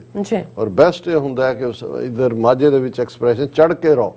ਹੁਣ ਚੜ ਕੇ ਰਹਿਣਾ ਹੀ ਇਹ ਮਤਲਬ ਹੈ। ਔਰ ਉਹਦੇ ਚੋਂ ਹੀ ਜਿਹੜੀ ਹੈ ਇੱਕ ਹੋਰ ਸੀ ਕਿ ਲੜਾਈ ਹੱਲੇ ਦੀ। ਬਾਅਦ ਜਿਹੜੇ ਚਾਹ ਦੇ ਸ਼ੌਕੀਨ ਹੋ ਗਏ ਉਹ ਕਹਿਣ ਲੱਗੇ ਚਾਹ ਥੱਲੇ ਦੀ। ਉਹ ਬਾਅਦ ਆਇਆ ਹੋਇਆ, ਅੰਗਰੇਜ਼ਾਂ ਨੇ ਲਿਆਂਦੀ ਚਾਹ ਉਹ ਥੱਲੇ ਦੀ ਬਣਾਤੀ, ਪਰ ਲੜਾਈ ਹੱਲੇ ਦੀ ਕਿ ਵੀ ਚੜ ਕੇ ਰਹੋ। ਇਹੀ ਸਾਡੀ ਹਮੇਸ਼ਾ ਜੰਗ ਦੇ ਮੈਦਾਨ 'ਚ ਵੀ ਗੁਰੀਲਾ ਵਾਰਫੇਅਰ ਦਾ ਵੀ ਇਹੀ ਹੁੰਦਾ ਸੀ। ਹੁਣ ਜਿਹੜੇ ਲੜਾਈ ਦੇ 2.5 ਫੁੱਟ ਜਿਹੜਾ ਲਫ਼ਜ਼ ਬਹੁਤ ਇਸਤੇਮਾਲ ਸਿੱਖਾਂ 'ਚ ਹੁੰਦਾ ਰਿਹਾ, ਕਿਉਂਕਿ ਇੱਕ ਯੂਨੀਕ ਤਰੀਕਾ ਸੀ। ਤੁਸੀਂ ਵੱਡੇ ਨਾ ਤੁਹਾਡੇ ਕੋਲ ਤੋਪਖਾਨੇ ਨੇ, ਨਾ ਤੁਹਾਡੇ ਕੋਲ ਕੋਈ ਹੋਰ ਵੱਡੀ ਆਰਮੀ ਹੈ, ਤੁਸੀਂ ਛੋਟੇ ਛੋਟੇ ਤੁਹਾਡੇ ਬੈਂਡ ਨੇ, ਫਿਊ ਹੰਡਰਡਸ ਇੱਧਰ ਉੱਧਰ ਜਥੇ ਨੇ।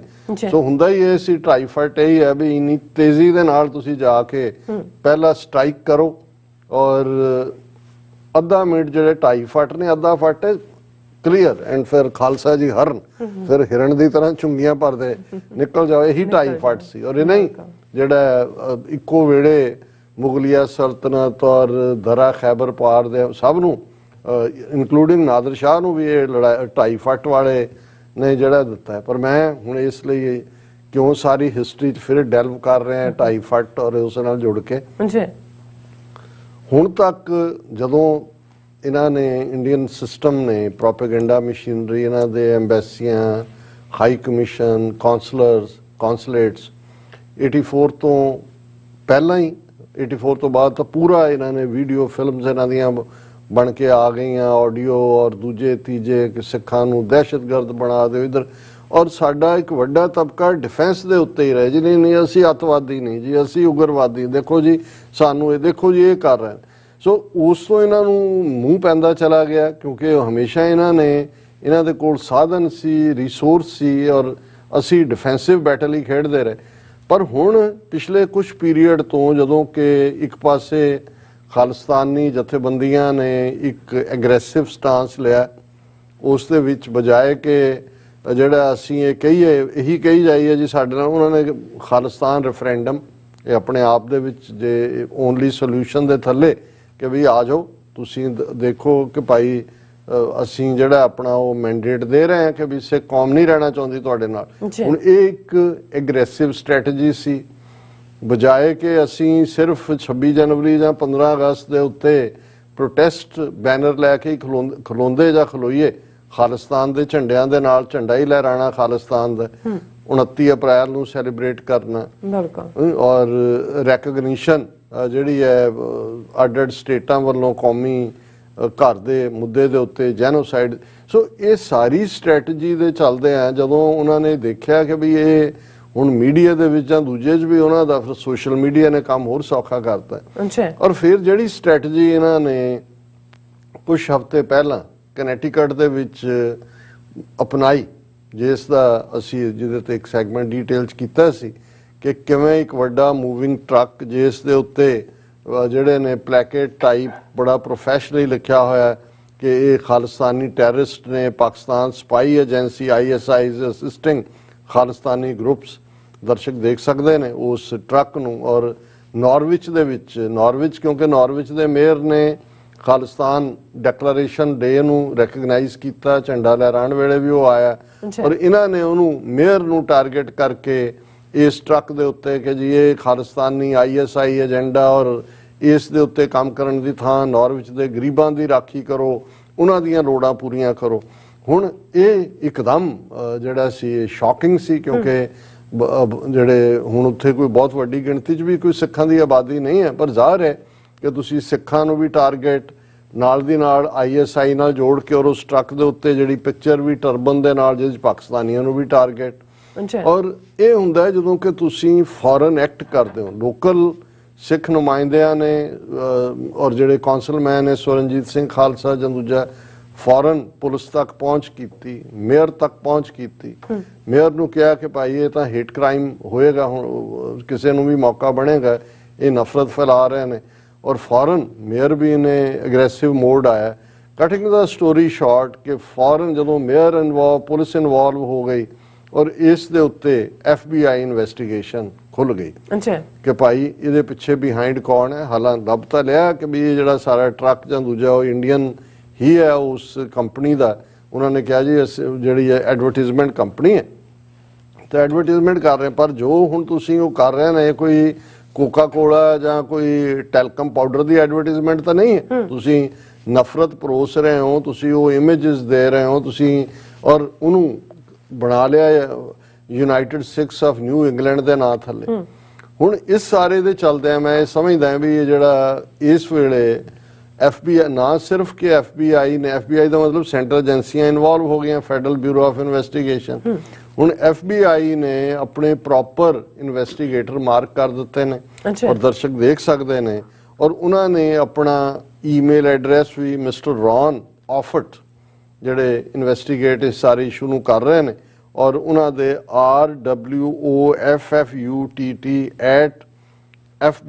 RWOFFUTT@fbi.gov ਇਹ ਉਹਨਾਂ ਦਾ ਈਮੇਲ ਹੈ।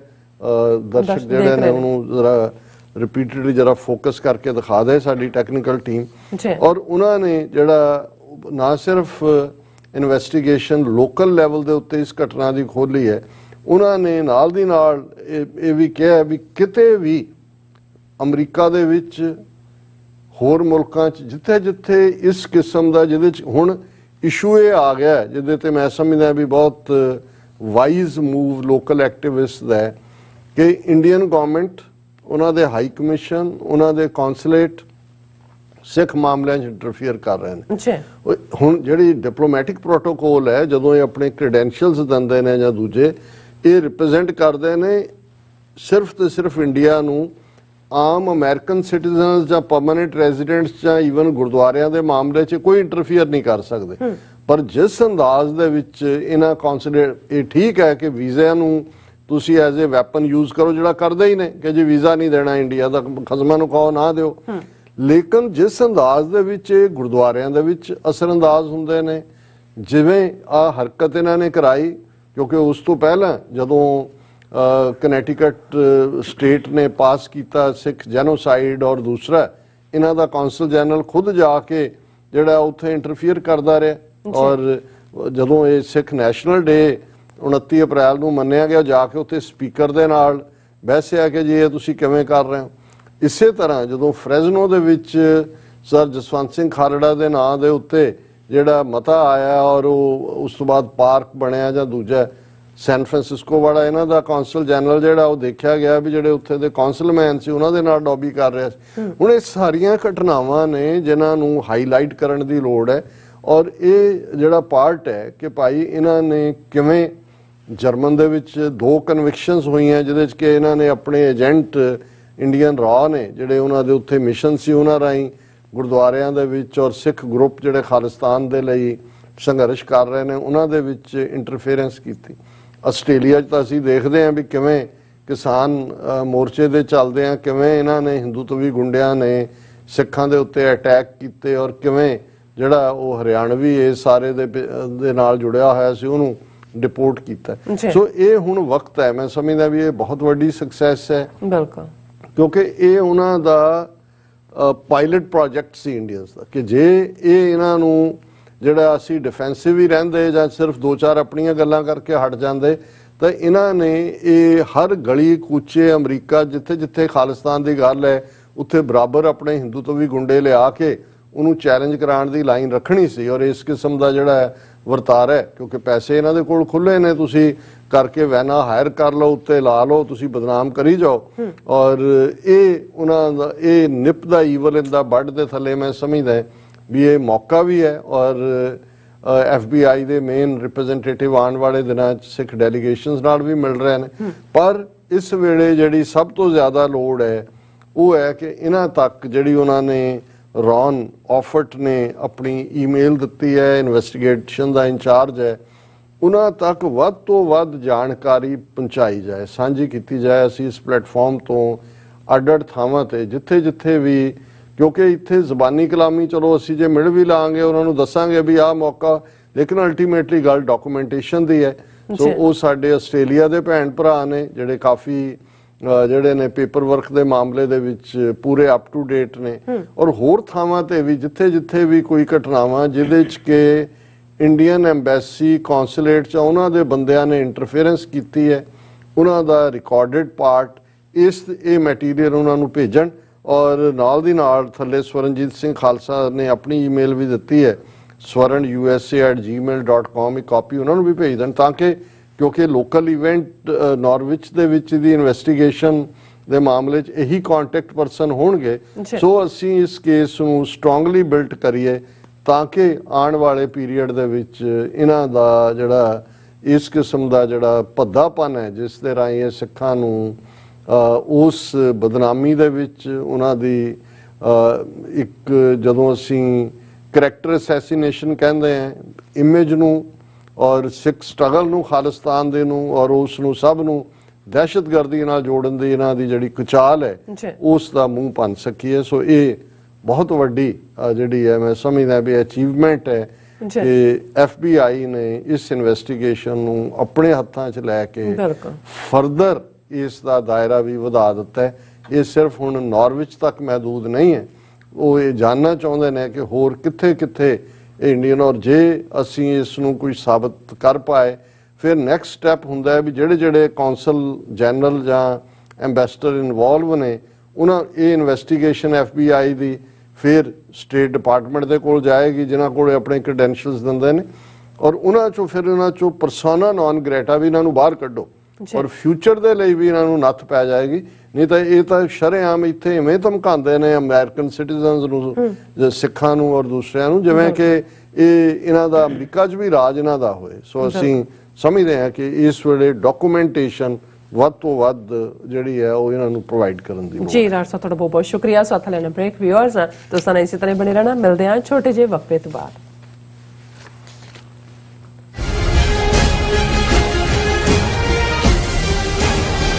ਇੱਕ ਓੰਕਾਰ, ਇੱਕ ਸ਼ਬਦ ਵੱਖਰਾ ਕਹਿਣਾ, ਇੱਕ ਓੰਕਾਰ, ਇਸ ਤਰ੍ਹਾਂ ਬੋਲਣਾ। ਸਾਡਾ ਇਹ ਨਿੱਕਾ ਜਿਹਾ ਉਪਰਾਲਾ ਹੈ ਕਿ ਅਸੀਂ ਸਾਰੇ ਖੁਦ ਧੰਨ ਸ਼੍ਰੀ ਗੁਰੂ ਗ੍ਰੰਥ ਸਾਹਿਬ ਜੀ ਦੀ ਬਾਣੀ ਦਾ ਸ਼ੁੱਧ ਉਚਾਰਨ ਕਰ ਸਕੀਏ। ਸਤਿਨਾਮ ਕਰਤਾ ਪੁਰਖ।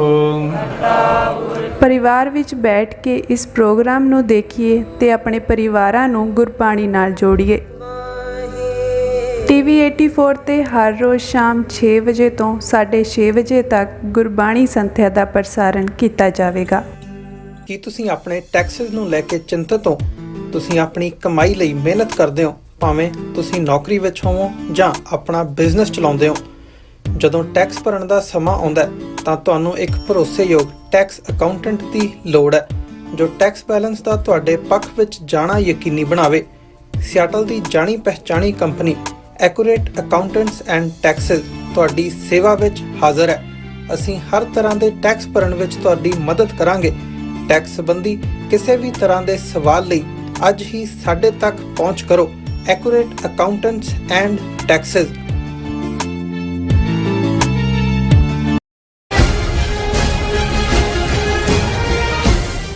ਦਰਸ਼ਕੋ, ਬ੍ਰੇਕ ਤੋਂ ਬਾਅਦ ਤੁਹਾਡਾ ਸਭ ਦਾ ਭਰਪੂਰ ਸਵਾਗਤ ਹੈ। ਸੋ ਵੀਅਰਸ, ਗੱਲਬਾਤ ਕਰਨ ਜਾ ਰਹੇ ਹਾਂ ਕਿ ਚੀਨ ਵੱਲੋਂ ਅਮਰੀਕਾ ਤੇ ਭਾਰਤ ਦੀਆਂ ਸਾਂਝੀਆਂ ਫੌਜੀ ਮਸ਼ਕਾਂ ਤੇ ਕੀਤੀ ਗਈ ਤਿੱਖੀ ਟਿੱਪਣੀ ਤੇ ਭਾਰਤ ਨੇ ਵੀ ਆਪਣਾ ਰਿਐਕਸ਼ਨ ਕੀਤਾ ਹੈ। ਸੋ ਰੂਸ ਤੇ ਚੀਨ ਦੇ ਬੰਬਰ ਜਹਾਜ਼ਾਂ ਵੱਲੋਂ ਵੈਸਟ ਪੈਸੀਫਿਕ ਓਸ਼ਨ ਤੇ ਸਾਂਝੀਆਂ ਉਡਾਣਾਂ ਭਰੀਆਂ ਗਈਆਂ ਹਨ। ਜ਼ਾਹਿਰ ਹੈ ਕਿ ਸਾਡਾ ਖਿੱਤਾ ਵੱਡੀਆਂ ਤਾਕਤਾਂ ਦੀ ਖਿੱਚਤੂ ਦਾ ਕੇਂਦਰ ਬਣ ਰਿਹਾ ਹੈ। ਸੋ ਇਸ ਬਾਰੇ ਆਪਾਂ ਗੱਲਬਾਤ ਕਰਨ ਜਾ ਰਹੇ ਹਾਂ। ਸੋ ਅਸੀਂ ਚਾਹਾਂਗੇ ਕਿ ਤੁਸੀਂ ਇਸੇ ਤਰ੍ਹਾਂ ਬਣੇ ਰਹਿਣਾ, ਦੇਖਣ ਸੁਣਨੇ ਜਾਂ ਲਿਖਣੇ। ਤੁਹਾਡਾ ਸਭ ਦਾ ਬਹੁਤ ਬਹੁਤ ਧੰਨਵਾਦ ਜੀ। ਡਾਕਟਰ ਸਾਹਿਬ, ਕੀ ਵਿਚਾਰਾਂ ਨੇ? ਦੇਖੋ, ਜਦੋਂ ਅਸੀਂ ਇਹ ਰੋਜ਼ਾਨਾ ਕਹਿੰਦੇ ਹਾਂ ਕਿ ਭਾਈ ਸਾਡੇ ਵਿਊਅਰ, ਸਾਡੇ ਦਰਸ਼ਕ, ਸਾਡੇ ਟੀਚਰ ਵੀ ਨੇ, ਅੱਛਾ, ਉਹਨਾਂ ਤੋਂ ਅਸੀਂ ਰੋਜ਼ਾਨਾ, ਅਸੀਂ ਤਾਂ ਤਾਲਿਬੇ ਇਲਮ ਹੈ, ਵਿਦਿਆਰਥੀ ਹੈ, ਔਰ ਬਹੁਤ ਵਾਰ ਜਦੋਂ ਸਿੱਖ ਨੂੰ ਕਈ ਡਿਸਾਈਪਲ ਔਰ ਦੂਸਰਾ ਕਰਨਗੇ, ਮੇਰਾ ਹੁੰਦਾ ਵੀ ਨਹੀਂ, ਇਹ ਸੀਕਰ ਆਫਟਰ ਦਾ ਟਰੂਥ ਹੈ, ਸੱਚ ਦਾ ਢੂੰਡਾਊ ਹੈ, ਔਰ ਹਮੇਸ਼ਾ ਹੀ ਅਸੀਂ ਲਰਨ ਕਰਦੇ ਹਾਂ। ਉਹ ਰੂਹਾਨੀਅਤ ਦੇ ਵਿੱਚ ਵੀ ਨਾਨਕ ਨਾਮ ਮਿਲਿਆ ਤਾਂ ਜੀਵਾਂ, ਹਮੇਸ਼ਾ ਅਸੀਂ ਮੰਗਦੇ ਹਾਂ ਕਿ ਵੀ ਹੋਰ ਹੋਰ ਹੋਰ। ਇਹੀ ਕਿਉਰਿਓਸਿਟੀ ਹੁੰਦੀ ਹੈ ਇੱਕ ਜ਼ਮਾਨੇ 'ਚ। ਇਸ ਜਿਹੜਾ ਰੂਹਾਨੀ ਤਲਬਗਾਰ ਹੈ ਉਸ ਨੂੰ ਜਿਗਿਆਸੂ ਵੀ ਕਹਿੰਦੇ ਸੀ। ਬਿਲਕੁਲ, ਜਿਗਿਆਸਾ ਲਫ਼ਜ਼ ਚੋਂ ਕਿ ਕਿਉਰਿਓਸਿਟੀ, ਕਿ ਤੁਸੀਂ ਹੋਰ ਜਾਣਨਾ ਚਾਹੁੰਦੇ ਹੋ। ਸੋ ਸਾਡੇ ਲਈ ਜਿਹੜੀ ਲਾਈਵ ਚੈਟ ਦੇ ਉੱਤੇ ਵੀ ਸਾਡੇ ਵੀਰ, ਜਿਵੇਂ ਅਸੀਂ ਕੱਲ ਵੀ ਜ਼ਿਕਰ ਕੀਤਾ ਸੀ, ਦਰਸ਼ੀ ਬਰਾੜ ਔਰ ਹੁਣੇ ਹੀ ਬਲਕਾਰ ਸਿੰਘ ਧਾਲੀਵਾਲ ਫਰੀਦਕੋਟ ਕਿੱਥੇ ਮਿਲੇ, ਕਿਵੇਂ ਔਰ ਕਿਸ ਤਰੀਕੇ ਨਾਲ TV 84 ਤੱਕ ਉਹਨਾਂ ਦੀ ਪਹੁੰਚ ਹੈ, ਅਸੀਂ ਸਾਰੇ ਵੀਰਾਂ ਦਾ ਸ਼ੁਕਰੀਆ ਅਦਾ ਕਰਦੇ ਹਾਂ। ਔਰ ਕੱਲ ਜਦੋਂ ਅਸੀਂ ਇਹ ਇੱਕ ਸੈਗਮੈਂਟ ਕੀਤਾ ਸੀ ਕਿ ਅਮਰੀਕਾ ਔਰ ਭਾਰਤ ਦੀਆਂ ਜਿਹੜੀਆਂ ਜੁਆਇੰਟ ਮਿਲਟਰੀ ਡਰਿਲਸ ਹੋ ਰਹੀਆਂ ਨੇ, ਇਹ ਉੱਤਰਾਖੰਡ ਦੇ ਇੱਕ ਰੀਜਨ 'ਚ, ਹਾਲਾਂਕਿ ਇਹ LAC ਤੋਂ ਆਲਮੋਸਟ 100 ਕਿਲੋਮੀਟਰ ਦੂਰ ਹੈ, ਲੇਕਿਨ ਚਾਈਨਾ ਨੇ ਸਟਰੋਂਗ ਪ੍ਰੋਟੈਸਟ ਕੀਤਾ ਸੀ। ਉਹਨਾਂ ਨੇ ਭਾਰਤ ਨੂੰ ਕਿਹਾ ਸੀ ਕਿ ਵੀ ਤੁਸੀਂ ਜਿਹੜੇ ਐਗਰੀਮੈਂਟ ਨੇ ਉਸ 1993 ਔਰ 1996 ਦੇ, ਉਹਨਾਂ ਨੂੰ ਵਾਇਲੇਟ ਕਰ ਰਹੇ ਹੋ। ਅਮਰੀਕਾ ਨੂੰ ਵੀ ਉਹਨਾਂ ਨੇ ਇਹ ਕਿਹਾ ਸੀ ਕਿ ਸਾਡੇ ਭਾਰਤ ਸੰਬੰਧਾਂ 'ਚ ਇੰਟਰਫੀਅਰ ਨਾ ਕਰੋ। ਔਰ ਇਸ ਸਾਰੇ ਦੇ ਚਲਦਿਆਂ ਸਾਡੇ ਇੱਕ ਵੀਰ ਨੇ ਕਮੈਂਟ ਲਿਖਿਆ ਸੀ ਨੇਸ਼ਨ ਬਿਲਡਰ ਦੀ ID ਤੋਂ ਕਿ ਅਮਰੀਕਨ ਆਰਮੀ ਦਾ ਇੰਡੀਆ ਆਉਣਾ ਰਸ਼ੀਆ ਇੰਡੀਆ ਰਿਲੇਸ਼ਨਸ ਵਿੱਚ ਵੀ ਦਰਾਰ ਪਾਵੇਗਾ। America will use India against China only. End of the day America is helping Khalsa ਰਾਜ।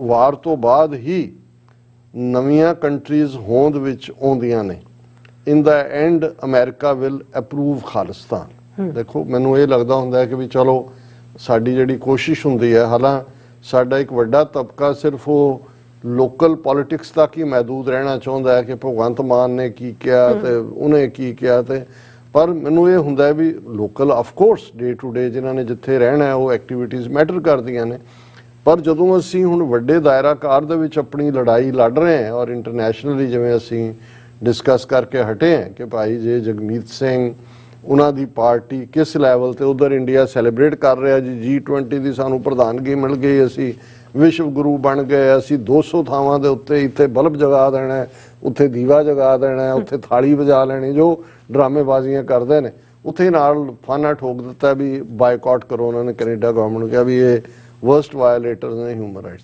ਇਹ ਸਾਡਾ ਮਸਲ ਵੀ ਹੈ ਔਰ ਇਸ ਦੇ ਨਾਲ ਨਾਲ ਜਿਹੜੀਆਂ ਡਿਵੈਲਪਮੈਂਟਸ ਉੱਥੇ ਹੁੰਦੀਆਂ ਨੇ, ਜ਼ਾਹਰ ਹੈ ਕਿ ਹਰ ਮੁਲਕ ਦੀ ਨੀਤੀ ਤਾਂ ਆਪਣੇ ਇੰਟਰਸਟ ਨਾਲ ਹੀ ਜੁੜੀ ਹੁੰਦੀ ਹੈ, ਪਰ ਜਿਵੇਂ ਵੀਰ ਜੀ ਨੇ ਕਿਹਾ ਕਿ ਭਾਈ ਇਹ ਜਦੋਂ ਅਮਰੀਕਨ ਆਰਮੀ ਆਏ ਉਹਨਾਂ ਨੇ ਕਿਹਾ ਵੀ ਕਿੰਨੀ ਕੁ ਦੇਰ, ਜੇ ਹੁਣ ਭਾਰਤ ਅਮਰੀਕਾ ਦੇ ਨਾਲ ਇਸ ਕਿਸਮ ਦੀਆਂ ਚਲੋ ਮਸ਼ਕਾਂ ਜਾਂ ਦੂਜੀਆਂ ਉਹ ਤਾਂ 18th ਰਾਊਂਡ ਤੇ ਇੱਧਰ ਉੱਧਰ ਉਹ ਤਾਂ ਕਈ ਵਾਰੀ ਸਿੰਬੋਲਿਕ ਹੀ ਹੁੰਦੀਆਂ ਨੇ, ਲੇਕਿਨ ਰਸ਼ੀਆ ਵੀ ਵਾਚ ਕਰ ਰਿਹਾ ਕਿਉਂਕਿ ਰਸ਼ੀਆ ਔਰ ਇੰਡੀਆ ਦੀਆਂ ਬਹੁਤ ਸਾਰੇ ਲੌਜਿਸਟਿਕਸ ਔਰ ਦੂਸਰੀਆਂ ਸਾਂਝੇ ਨੇ। ਉਹਨਾਂ ਨੂੰ ਇਹ ਵੀ ਹੋਏਗਾ ਕਿ ਵੀ ਅਮਰੀਕਾ ਦੇ ਥਰੂ ਇੰਡੀਆ ਜਿਹੜੇ ਸਾਡੀ ਜੁੜੀਆਂ ਚੀਜ਼ਾਂ ਨੇ ਉਹਨਾਂ ਤੱਕ ਵੀ ਉਹਨਾਂ ਦੀ ਐਕਸੈਸ ਹੋਏਗੀ। ਸੋ ਉਹਨਾਂ ਨੇ ਬਿਲਕੁਲ ਠੀਕ ਹੈ ਕਿ ਵੀ ਇਹ ਲਿਮਿਟਿਡ ਇੰਡੀਆ ਨੂੰ ਅਮਰੀਕਾ ਨੇ ਵਰਤਣਾ ਚੀਨ ਦੇ ਅਗੇਂਸਟ। ਇਨ ਦਾ ਐਂਡ ਜਿਵੇਂ ਅਸੀਂ ਅੱਗੇ ਵੀ ਕਿਹਾ ਸੀ ਕਿ ਵੀ ਜਿਹੜੀਆਂ ਅਮਰੀਕਨ ਵੈਲਿਊਜ਼ ਨੇ, ਔਰ ਮੇਰਾ ਤਾਂ ਹਮੇਸ਼ਾ ਇੱਥੇ ਜਦੋਂ ਮੈਨੂੰ ਕਦੇ ਮੌਕਾ ਬਣਿਆ ਮੈਂ ਹਮੇਸ਼ਾ ਹੀ ਇਹ ਕਹਿੰਦਾ ਕਿ ਭਾਈ ਜਿਹੜੀਆਂ ਸਿੱਖੀ ਵੈਲਿਊਜ਼ ਨੇ they run parallel to what our founding fathers here dreamed. ਕੋਈ ਟਕਰਾਅ ਨਹੀਂ ਹੈ। ਉਸੇ ਇਨਸਾਨੀ ਸਮਾਜ ਦੀ ਗੱਲ, ਮਾਨਸ ਕੀ ਜਾਤ ਸਭ ਹੈ ਇੱਕ ਹੈ ਪਹਿਚਾਨ वो, ਉਹੀ ਪਰਸੂਟ ਆਫ ਹੈਪੀਨੈਸ, ਉਹੀ ਕਿਰਤ ਮਿਹਨਤ ਔਰ ਅਸਮਾਨ ਤੁਹਾਡੀ ਲਿਮਿਟ ਹੋਏ, ਕੋਈ ਭੇਦਭਾਵ ਨਾ ਹੋਏ, ਕੋਈ ਜ਼ਾਤ ਰੰਗ ਨਸਲ ਜੈਂਡਰ ਦਾ ਵਿਤਕਰਾ ਨਾ ਹੋਏ। ਸੋ ਬਹੁਤ ਵਾਰ ਤੁਸੀਂ ਜਦੋਂ ਅਮਰੀਕਨ ਡੈਕਲੇਰੇਸ਼ਨ ਆਫ ਇੰਡੀਪੈਂਡੈਂਸ ਪੜ੍ਹਦੇ ਹੋ ਜਾਂ ਬਾਅਦ ਦੇ ਵਿੱਚ ਅਮਰੀਕਨ ਕਨਸਟੀਟਿਊਸ਼ਨ ਜਾਂ ਦੂਸਰਿਆਂ ਨੂੰ ਦੇਖਦੇ ਹੋ ਤੇ ਇਹ ਆਲਰੇਡੀ ਉਹਨਾਂ ਸਿੱਖ ਵੈਲਿਊਜ਼ ਦੇ ਉੱਤੇ, ਇਸ ਲਈ ਸਿੱਖ ਕਿਤੇ ਵੀ ਜਾਣ ਉਸ ਸਿਸਟਮ ਦੇ ਵਿੱਚ ਹੁੰਦੇ ਨੇ ਫਿੱਟ, ਕਿਉਂਕਿ ਸਾਡਾ ਕੋਈ ਨਾ ਪੈਰੋਕੀਅਲ ਪਹੁੰਚ ਹੈ ਨਾ ਕੋਈ ਨਫ਼ਰਤ ਦੀ ਥਾਂ ਹੈ, ਇਨਸਾਨੀਅਤ ਨੂੰ ਪਿਆਰ ਦਾ ਮਾਨਸ ਕੀ ਜਾਤ ਸਭ ਹੈ ਇੱਕ ਹੈ ਪਹਿਚਾਨ ਉਹ ਹੈ, ਇਸ ਸਾਰੇ ਦੇ ਥੱਲੇ। ਸੋ ਅਲਟੀਮੇਟਲੀ ਉਸ ਖਿੱਤੇ ਦੇ ਵਿੱਚ ਜਿੱਥੇ ਅੱਡ-ਅੱਡ ਕਲੈਸ਼ਿਸ ਨੇ ਔਰ ਜਿਵੇਂ ਚਾਈਨਾ ਪਾਕਿਸਤਾਨ ਇੰਡੀਆ ਉਹਨਾਂ ਦੀਆਂ ਆਪਣੀਆਂ ਹੌਸਟਿਲਿਟੀਜ਼ ਆਪਣੀਆਂ ਦੂਸਰੀਆਂ ਨੇ ਤੇ ਬਫਰ ਸਟੇਟ ਖਾਲਿਸਤਾਨ ਹੀ ਸੋਲੂਸ਼ਨ ਹੈ ਔਰ ਉਹਦੇ ਵਾਲੀ ਜਿਵੇਂ ਵੀਰ ਜੀ ਨੇ ਕਿਹਾ ਕਿ ਇਹ ਅਮਰੀਕਾ ਆਏਗਾ ਅਲਟੀਮੇਟਲੀ ਔਰ ਸਾਡੇ ਬੈਨੀਫਿਟ ਚ ਆਏਗਾ। ਹੁਣ ਜਦੋਂ ਚੀਨ ਨੇ ਕੱਲ ਘੂਰਿਆ ਇੰਡੀਆ ਨੂੰ ਤਾਂ ਜ਼ਾਹਰ ਹੈ ਅਸੀਂ ਵੀ ਦੇਖ ਰਹੇ ਸੀ ਕਿ ਵੀ ਕੀ ਕਹੇਗਾ। ਹੁਣ ਅੱਜ ਆ ਗਿਆ reaction, India dismisses China's concerns on military exercises with US in Uttarakhand ਔਰ ਇਹ ਯੁੱਧ ਅਭਿਆਸ ਦਾ ਨਾਮ ਦਿੱਤਾ ਉਹਨਾਂ ਨੇ। ਇੰਡੀਆ ਦੇ ਜਿਹੜਾ ਫੋਰਨ ਅਫੇਅਰਸ ਦਾ ਸਪੋਕਸਪਰਸਨ ਹੈ ਉਸ ਨੇ ਬਾਗਚੀ ਕੇ ਕੀ ਹੈਗਾ ਉਹਨੇ ਕਿਹਾ ਕਿ ਵੀ ਇਹ ਜਿਹੜਾ ਇਹ ਸਾਡਾ ਅਸੀਂ ਨਹੀਂ ਜਿਹੜਾ ਕੋਈ ਵੀ ਇਸ ਗੱਲ ਦੀ ਪਰਵਾਹ ਕਰਦੇ ਕਿ we joint exercise with US in all has nothing to do with 1993 and 1996 agreements with China. So ਆਪਣਾ ਦਿਖਾ ਰਹੇ ਨੇ ਹੁਣ ਤਾਜ਼ਾ ਸਾਹਿਬ ਦੇ ਨਾਲ ਅਜੇ ਹੱਥ ਮਿਲਾਇਆ, ਉਹਨਾਂ ਦੀ ਫੌਜ ਉੱਥੇ ਖੜੀ ਹੈ ਅਮਰੀਕਾ ਦੀ, ਤਾਂ ਉਹਨਾਂ ਨੂੰ ਬਟ ਉਹਨਾਂ ਨੇ ਕਿਹਾ ਜੀ ਇਹ ਜਿਹੜਾ ਚਾਈਨੀਜ਼ ਸਾਈਡ ਨੇ ਖੜੇ ਕੀਤੇ ਨੇ ਆਬਜੈਕਸ਼ਨ, ਪਰ ਇਹਦੇ ਨਾਲ India excise with whomever it chooses to and it doesn't give a veto to third countries on these issues। ਕੋ ਚੀਨ ਕੋਲ ਕੋਈ ਵੀਟੋ ਥੋੜੀ ਹੈ ਜੋ ਸਾਨੂੰ ਕਹੇ ਵੀ ਨਾ ਕਰੋ ਜੋ ਮਰਜ਼ੀ ਅਸੀਂ ਕਰੀਏ। ਪਰ ਜਿਹੜੀ ਗੱਲ ਵੀਰ ਨੇ ਕਹੀ ਕਿ ਭਾਈ ਰਸ਼ੀਆ ਤੋਂ ਐਲੀਨੇਟ ਕਰੇਗਾ, ਹੁਣ ਇੱਕ ਪਾਸੇ ਜੁਆਇੰਟ ਮਿਲਟਰੀ ਡ੍ਰਿਲਸ ਕਰ ਰਹੇ ਨੇ ਔਰ ਜਿਹੜੀ ਖਬਰ ਪ੍ਰੋਮੀਨੈਂਟ ਉਹਨਾਂ ਦੇ ਦਾ ਹਿੰਦੂ ਨੇ ਦਿੱਤੀ, Russian and Chinese strategic bombers have flown a joint patrol over the Western Pacific in a show of increasingly close defense ties between the two countries। ਜੇ ਅਮਰੀਕਾ ਔਰ ਇੰਡੀਆ ਯੁੱਧ ਅਭਿਆਸ ਦੇ ਥੱਲੇ ਉੱਤਰਾਖੰਡ ਦੇ ਵਿੱਚ ਜਿਹੜੀਆਂ ਨੇ ਫੌਜੀ ਮਸ਼ਕਾਂ ਕਰ ਰਹੇ ਨੇ ਤੇ ਇਧਰ ਰਸ਼ੀਆ ਔਰ ਚਾਈਨਾ ਦੇ ਸਟ੍ਰੈਟੇਜਿਕ ਬੰਬਰਸ ਨੇ ਵੈਸਟਰਨ ਪੈਸੀਫਿਕ ਦੇ ਉੱਤੇ ਜਿਹੜੀ ਹੈ ਉਹ ਜੁਆਇੰਟ ਪੈਟਰੋਲ ਕੀਤੀ ਔਰ ਇਹ ਪਹਿਲੀ ਵਾਰ ਹੋਇਆ ਕਿ ਇਸ ਕਿਸਮ ਦੀ ਪੈਟਰੋਲ ਹੋਈ ਹੈ।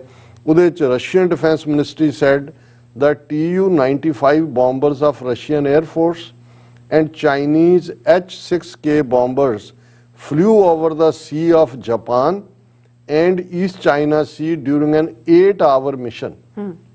8 ਘੰਟੇ ਦੀ ਇਹ ਸਟ੍ਰੈਟੇਜਿਕ ਬੌਂਬਰ ਜਿਹੜੇ ਨੇ ਉਹਨਾਂ ਨੇ ਜਿਹੜਾ ਈਸਟ ਚਾਈਨਾ ਸੀ ਔਰ ਸੀ ਆਫ ਜਾਪਾਨ ਦੇ ਉੱਤੇ ਉਹਨਾਂ ਨੇ ਉਡਾਨਾਂ ਭਰੀਆਂ. As part of the drills Russian bombers for the first time landed in China. First time ਇਹ ਬਿਲਕੁਲ ਜਿਹੜੇ ਸਾਡੇ ਵਿਊਅਰ ਨੇ, ਮੈਂ ਜਦੋਂ ਕਿਹਾ ਵੀ ਅਸੀਂ ਰੋਜ਼ਾਨਾ ਸਿੱਖਦੇ ਹਾਂ, ਇਹ ਉਹਨਾਂ ਦਾ ਵਿਊ ਸੀ ਔਰ ਨਾਲ ਦੀ ਨਾਲ ਹੋ ਰਿਹਾ. ਉਹਨਾਂ ਨੇ ਕਿਹਾ ਜੀ ਫਸਟ ਟਾਈਮ ਜਿਹੜਾ Russian bombers for the first time landed in and Chinese bomber landed in China and Chinese bombers flew to an air base in Russia. The military said कि पहली बार है कि उन्होंने bomber otherwise ਜਿਹੜੀਆਂ ceremonial ਨੇ ਉਹ ਤਾਂ ਪਹਿਲਾਂ ਹੋਈਆਂ, ਜਿਵੇਂ September ਮਹੀਨੇ ਦੇ ਵਿੱਚ Beijing sent more than 2,000 troops along with more than 300 military vehicles, 21 combat aircraft and 3 warships to take part in sweeping joint exercises with Russia. ਇਹ ਪਹਿਲਾਂ ਹੋਈਆਂ ਨੇ, ਉਹਦੇ 'ਚ ਈਵਨ ਪਾਕਿਸਤਾਨ ਦੇ ਵੀ ਟਰੂਪਸ ਗਏ ਔਰ ਦੂਜੇ ਵੀ ਹੋਏ, ਲੇਕਿਨ ਇਹ ਪਹਿਲੀ ਵਾਰ ਹੋਇਆ ਕਿ ਉਹਨਾਂ ਦੇ ਬੰਬਰ ਇਹਨਾਂ ਦੇ 에ਅਰ ਸਪੇਸ 'ਚ ਆ ਕੇ ਉੱਥੇ ਲੈਂਡ ਕੀਤੇ ਨੇ ਔਰ ਉਹਨਾਂ ਦੇ ਉੱਥੇ ਕੀਤੇ ਨੇ. ਔਰ ਉਹਨਾਂ ਨੇ ਇਹ ਕਿਹਾ ਕਿ ਭਾਈ defence cooperation between Moscow and Beijing has grown stronger since Russian President Vladimir Putin sent his troops into Ukraine on February 24th. ਔਰ ਅੱਗੋਂ ਉਹ ਇਸ ਕਿਸਮ ਦੀ ਖਬਰ ਹੈ. ਸੋ ਅਸੀਂ ਇਹ ਸਮਝਦੇ ਹਾਂ ਕਿ ਵੀ ਜਿਹੜੀ ਇਹ ਸਾਂਝਾ ਨੇ, ਇੱਕ ਪਾਸੇ ਜੇ ਅਮਰੀਕਾ ਨੇ ਤਾਂ ਉਹਦਾ ਲਿਮਿਟਿਡ ਯੂਜ਼ ਹੈ ਇੰਡੀਆ ਦਾ, ਚਾਈਨਾ ਉਹ ਵੀ ਕੋਈ ਫੁਲਫਿਲ ਨਹੀਂ ਹੋਣਾ ਕਿਉਂਕਿ ਆਲਰੇਡੀ ਅਮਰੀਕਨ ਪੈਂਟਾਗਨ ਜਾਂ ਇਹਨਾਂ ਦੀ ਡੀਪ ਸਟੇਟ ਨੇ ਵੀ ਦੇਖ ਲਿਆ ਕਿ ਕਿੰਨੇ ਕੇ ਯੋਧੇ ਨੇ ਜੋ ਗਲਵਾਨ ਵੈਲੀ 'ਚ ਹੋਇਆ, 2000 ਸਕੁਅਰ ਕਿਲੋਮੀਟਰ ਤੋਂ ਜ਼ਿਆਦਾ ਟੈਰੀਟਰੀ ਗਵਾ ਕੇ, ਜਿਹੜਾ ਇਹਨਾਂ ਦਾ ਹੀ ਮਿਲਟਰੀ ਐਕਸਪਰਟ ਪ੍ਰਵੀਨ ਸਾਨੀ ਦੀ ਕਹਿੰਦਾ 1000 ਸਕੁਅਰ ਕਿਲੋਮੀਟਰ 2000 ਸਕੁਅਰ. ਔਰ ਪ੍ਰਾਈਮ ਮਿਨਿਸਟਰ ਇੰਨੇ ਕੁ ਡਰਾਕਲ ਨੇ, ਉਹ ਕਿਸੇ ਦਾ ਕੋਈ ਖੋ ਜਾਂਦਾ ਕੋਈ ਲੈ ਜਾਂਦਾ, ਉਹ ਵੀ ਰੌਲਾ ਪਾਉਂਦਾ ਵੀ ਲੈ ਗਏ ਬਈ ਛਡਾਓ. ਉਹ ਕਹਿ ਰਹੇ ਨੇ ਨਾ ਕੋਈ ਆਇਆ ਨਾ ਕੋਈ ਗਿਆ ਨਾ ਕੋਈ ਦਿੱਤਾ ਨਾ ਕੋਈ, ਸਾਡਾ ਤਾਂ ਕੁਝ ਨਹੀਂ ਹੋਇਆ, ਫਿਰ ਚੀਕਾਂ ਕਾਹਨੂੰ ਮਾਰਦੇ ਹੋ. ਸੋ ਇਹ ਹੈ ਕਿ ਜਦੋਂ ਅਸੀਂ ਦੇਖ ਰਹੇ ਹਾਂ ਵੀ ਚੇਂਜਿੰਗ ਜੀਓ ਪੋਲਿਟਿਕਸ ਹੈ, ਇਹੀ ਸਾਡੀ ਫੇਵਰ ਦੇ ਵਿੱਚ, ਕਿਉਂਕਿ ਇਸ ਕਿਸਮ ਦੇ ਹਾਲਾਤ 'ਚ ਹੀ ਨਵੇਂ ਮੁਲਕ ਬਣਦੇ ਨੇ. ਜੀ ਡਾਕਟਰ ਸਾਹਿਬ ਤੁਹਾਡਾ ਬਹੁਤ ਬਹੁਤ ਸ਼ੁਕਰੀਆ. ਸਾਥ ਲੈਣ ਬ੍ਰੇਕ ਵਿਊਅਰਸ ਤੁਸੀਂ ਨਾਲ ਇਸੇ ਤਰ੍ਹਾਂ ਬਣੇ ਰਹਿਣਾ. ਮਿਲਦੇ ਹਾਂ ਛੋਟੇ ਜਿਹੇ ਬ੍ਰੇਕ ਤੋਂ ਬਾਅਦ.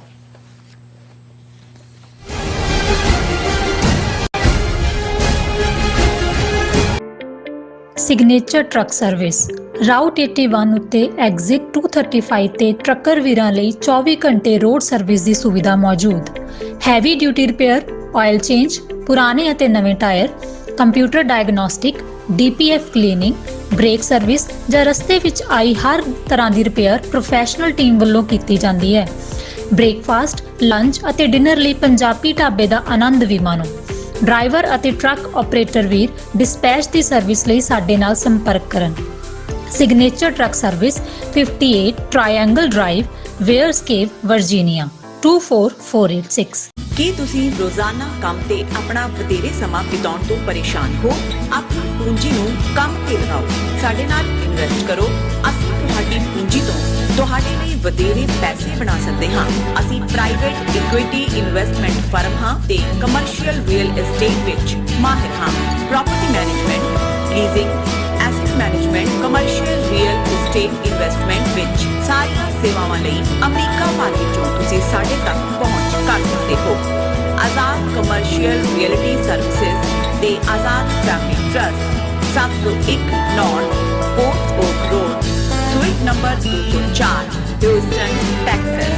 ਤੁਸੀਂ ਸਾਨੂੰ ਸਾਡੇ ਫੋਨ ਨੰਬਰ 7136861277 ਤੇ ਵੀ ਸੰਪਰਕ ਕਰ ਸਕਦੇ ਹੋ. Azad Commercial realty services.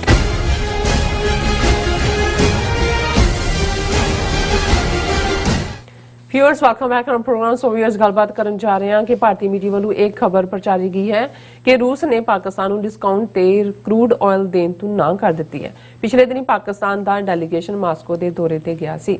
ਦੂਸਰੇ ਪਾਸੇ ਅਮਰੀਕਾ ਨੇ ਪਾਕਿਸਤਾਨ ਪ੍ਰਤੀ ਨਰਮ ਗੋਸ਼ਾ ਨੀਤੀ ਅਪਣਾਈ ਹੈ. ਸੋ ਇਸ ਬਾਰੇ ਆਪਾਂ ਗੱਲਬਾਤ ਕਰਨ ਜਾ ਰਹੇ ਹਾਂ. ਸੋ ਅਸੀਂ ਚਾਹਾਂਗੇ ਕਿ ਤੁਸੀਂ ਇਸੇ ਤਰ੍ਹਾਂ ਬਣੇ ਰਹਿਣਾ.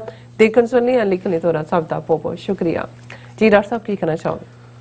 ਦੇਖੋ ਸਾਡੇ ਕਈ ਵਾਰੀ ਕੁਝ ਸਿੱਖ ਮਿੱਤਰ ਵੀ ਕਹਿਣਗੇ ਕਿ ਤੁਸੀਂ ਪਾਕਿਸਤਾਨ ਪ੍ਰਤੀ ਕਾਫੀ ਨਰਮ ਗੋਸ਼ਾ ਰੱਖਦੇ ਹੋ, ਤੇ ਮੇਰਾ ਹਮੇਸ਼ਾ ਇਹ ਕਹਿਣਾ ਹੁੰਦਾ ਵੀ ਇਹ ਵੀ ਤੁਹਾਡੀ ਪੋਲਾਈਟ ਸਟੇਟਮੈਂਟ ਹੈ, ਨਰਮ ਗੋਸ਼ਾ ਹੀ ਨਹੀਂ। ਅਸੀਂ ਇਹ ਸਮਝਦੇ ਹਾਂ ਕਿ ਖਾਲਿਸਤਾਨ ਪਾਕਿਸਤਾਨ ਭਵਿੱਖ ਦੇ ਗਵਾਂਢੀ ਮੁਲਕ ਨੇ, ਔਰ ਜਿਹੜਾ ਵਿਜ਼ਨ ਅਸੀਂ ਦੇਖਦੇ ਹਾਂ ਕਿ ਸਾਡੇ ਰਿਲੇਸ਼ਨਸ ਇਵੇਂ ਹੀ ਹੋਣਗੇ ਜਿਵੇਂ ਅਮਰੀਕਾ ਔਰ ਕੈਨੇਡਾ ਦੇ ਨੇ, ਖੁੱਲ੍ਹਾ ਵਪਾਰ, ਆਉਣ ਜਾਣ, ਕਿਉਂਕਿ ਜਿੱਥੇ ਅਸੀਂ ਪਾਕਿਸਤਾਨ ਦਾ ਇੱਕ ਵੱਡਾ ਹਿੱਸਾ ਉਹਨਾਂ ਦੀ ਆਬਾਦੀ ਦਾ 60-65% ਦੇ ਨੇੜੇ ਤੇੜੇ ਉਹ ਪੰਜਾਬ ਵੀ ਹੈ। ਸਾਡੀ ਸਾਂਝੀ ਤਹਿਜ਼ੀਬ, ਸਾਂਝਾ ਜਿਹੜਾ ਕਲਚਰ ਸਦੀਆਂ ਤੋਂ, ਔਰ ਉਸ ਦੇ ਨਾਲ ਨਾਲ ਸਾਡੇ ਲਈ ਅਹਿਮੀਅਤ ਵਾਲੀ ਗੱਲ ਕਿ ਸਾਡੇ ਗੁਰਧਾਮ ਔਰ ਸਾਡਾ ਇਤਿਹਾਸਕ ਵਿਰਸਾ ਵੀ ਜਿਹੜਾ ਉਹ ਉੱਥੇ ਨਾਲ ਜੁੜਿਆ ਹੋਇਆ, ਔਰ ਮੁਫਾਦ ਜਦੋਂ ਅਸੀਂ ਦੇਖਦੇ ਹਾਂ ਦੁਨੀਆ ਦੇ ਵਿੱਚ ਇਹ ਸਾਂਝਾਂ ਚੋਂ ਹੀ ਤੁਸੀਂ ਤਰੱਕੀ ਕਰਦੇ ਹੋ, ਔਰ ਅਸੀਂ ਇਹ ਮਹਿਸੂਸ ਕਰਦੇ ਹਾਂ ਕਿ ਸਾਡੀਆਂ ਸਾਂਝਾਂ ਸਿਰਫ ਇੱਕ ਵਪਾਰਕ ਤੱਕ ਮਹਿਦੂਦ ਨਹੀਂ ਨੇ, ਇਹ ਰੂਹਾਨੀ ਸਾਂਝਾਂ ਵੀ ਨੇ। ਜਦੋਂ ਅਸੀਂ ਅਲਾਮਾ ਇਕਬਾਲ ਜਿਨ੍ਹਾਂ ਨੇ ਨਾਨਕ ਨਜ਼ਮ ਬਾਂਗੇ ਦਰਾ ਦੇ ਵਿੱਚ ਜਿਹੜੀ ਟ੍ਰਿਬਿਊਟ ਦਿੱਤੀ, ਜਦੋਂ ਉਹਨਾਂ ਨੇ ਇਹ ਕਿਹਾ ਕਿ ਵੀ ਫਿਰ ਉਠੀ ਆਖਰ ਸਦਾ तौहीद की पंजाब से, हिंद को एक मर्द कामिल ने जगाया ख्वाब से। तो ਜ਼ਾਹਰ ਹੈ ਕਿ 9 ਨਵੰਬਰ ਨੂੰ ਹੀ ਅਲਾਮਾ ਇਕਬਾਲ ਦਾ ਜਨਮ ਦਿਨ ਹੁੰਦਾ ਹੈ, ਤੇ 9 ਨਵੰਬਰ 2019 ਨੂੰ ਪਾਕਿਸਤਾਨ ਦੀ ਹਕੂਮਤ 'ਚ ਉਸ ਵੇਲੇ ਪ੍ਰਾਈਮ ਮਿਨਿਸਟਰ ਇਮਰਾਨ ਖਾਨ ਸਾਹਿਬ ਔਰ ਉਸ ਵੇਲੇ ਦੇ ਫੌਜੀ ਚੀਫ ਜਨਰਲ ਕਮਰ ਜਾਵੇਦ ਬਾਜਵਾ, ਜਿਨ੍ਹਾਂ ਦੀ ਹੁਣ ਟਰਮ ਖਤਮ ਹੋ ਗਈ ਹੈ, ਉਹਨਾਂ ਦੀ ਥਾਂ ਜਨਰਲ ਆਸਮ ਮੁਨੀਰ ਕਾਫੀ 4-5 ਮਹੀਨੇ ਖਿੱਚਤੂ ਵਾੜੇ ਰਹੇ, ਪਰ ਉਹਨਾਂ ਨੇ ਜਿਹੜਾ ਉਹ ਹਲਫ ਲੈ ਲਿਆ।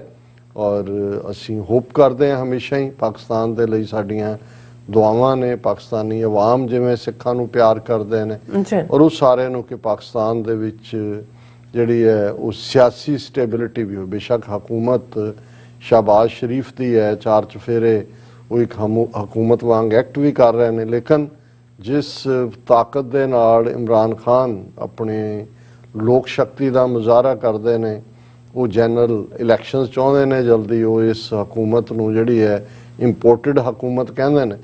ਲੇਕਿਨ ਇਸ 'ਚ ਵੀ ਕੋਈ ਸ਼ੱਕ ਨਹੀਂ ਹੈ ਕਿ ਪਾਕਿਸਤਾਨ ਇੱਕ ਸਟੇਜ ਤੇ ਕੁਝ ਮਹੀਨੇ ਪਹਿਲਾਂ ਜਿਹੜਾ ਡਿਫਾਲਟ ਹੋਣ ਦੇ ਨੇੜੇ ਤੇੜੇ ਪਹੁੰਚ ਗਿਆ ਸੀ, ਲੇਕਿਨ ਜਿਹੜਾ IMF ਔਰ ਦੂਸਰੇ ਨੇ ਔਰ ਫਾਈਨੈਂਸ਼ੀਅਲ ਟਾਸਕ ਫੋਰਸ ਨੇ ਵੀ ਉਹਨਾਂ ਨੂੰ ਗ੍ਰੇ ਲਿਸਟ 'ਚੋਂ ਕੱਢ ਕੇ ਨਾਰਮਲ 'ਚ ਲਿਆਂਦਾ, ਔਰ ਇਹ ਸਾਰਾ ਕੁਝ ਚੱਲ ਰਿਹਾ। ਇਹ ਸਾਰੇ ਦੇ ਚੱਲਦੇ ਆ ਇੱਕ ਪਾਰਟ ਜਿਹੜਾ ਇਹ ਸਾਰੇ ਨੂੰ ਇਮਰਾਨ ਖਾਨ ਦੀ ਹਕੂਮਤ ਦੇ ਜਾਣ ਦਾ ਪ੍ਰੈਸਿਪੀਟੇਟਿੰਗ ਕਾਰਨ ਬਣਿਆ ਹੋ ਸਕਦਾ ਹੈ, ਕਿਉਂਕਿ ਪਤਾ ਨਹੀਂ ਹੈ ਇਨਰ ਉਹ ਤਾਂ ਹਰ ਕੋਈ ਦਾ ਇੱਕ ਨੈਰੇਟਿਵ ਹੈ ਕਿ ਐਨ ਜਿਸ ਦਿਨ ਫਰਵਰੀ ਦੇ ਵਿੱਚ ਰੂਸ ਨੇ ਯੂਕਰੇਨ ਦੇ ਉੱਤੇ ਆਪਣੀਆਂ ਹਮਲਾ ਕੀਤਾ, ਉਸ ਦਿਨ ਇਮਰਾਨ ਖਾਨ ਮਾਸਕੋ ਦੇ ਵਿੱਚ ਵੱਡੇ ਟੇਬਲ ਦੇ ਉੱਤੇ ਪੁਤਿਨ ਦੇ ਨਾਲ ਬੈਠੇ ਹੋਏ ਸੀ। ਉਹਨਾਂ ਦਾ ਟੂਰ ਜ਼ਾਹਰ ਹੈ ਅਪਰੂਵ ਤਾਂ ਉਹਨਾਂ ਦੀ ਫੌਜ ਜਾਂ ਦੂਜਿਆਂ ਨੇ ਵੀ ਕੀਤਾ ਹੋਏਗਾ, ਪਰ ਇਹ ਇੱਕ ਪ੍ਰੋਵੋਕੇਟਿਵ ਪੁਆਇੰਟ ਵੀ ਬਣਿਆ ਕਿਤੇ ਨਾ ਕਿਤੇ।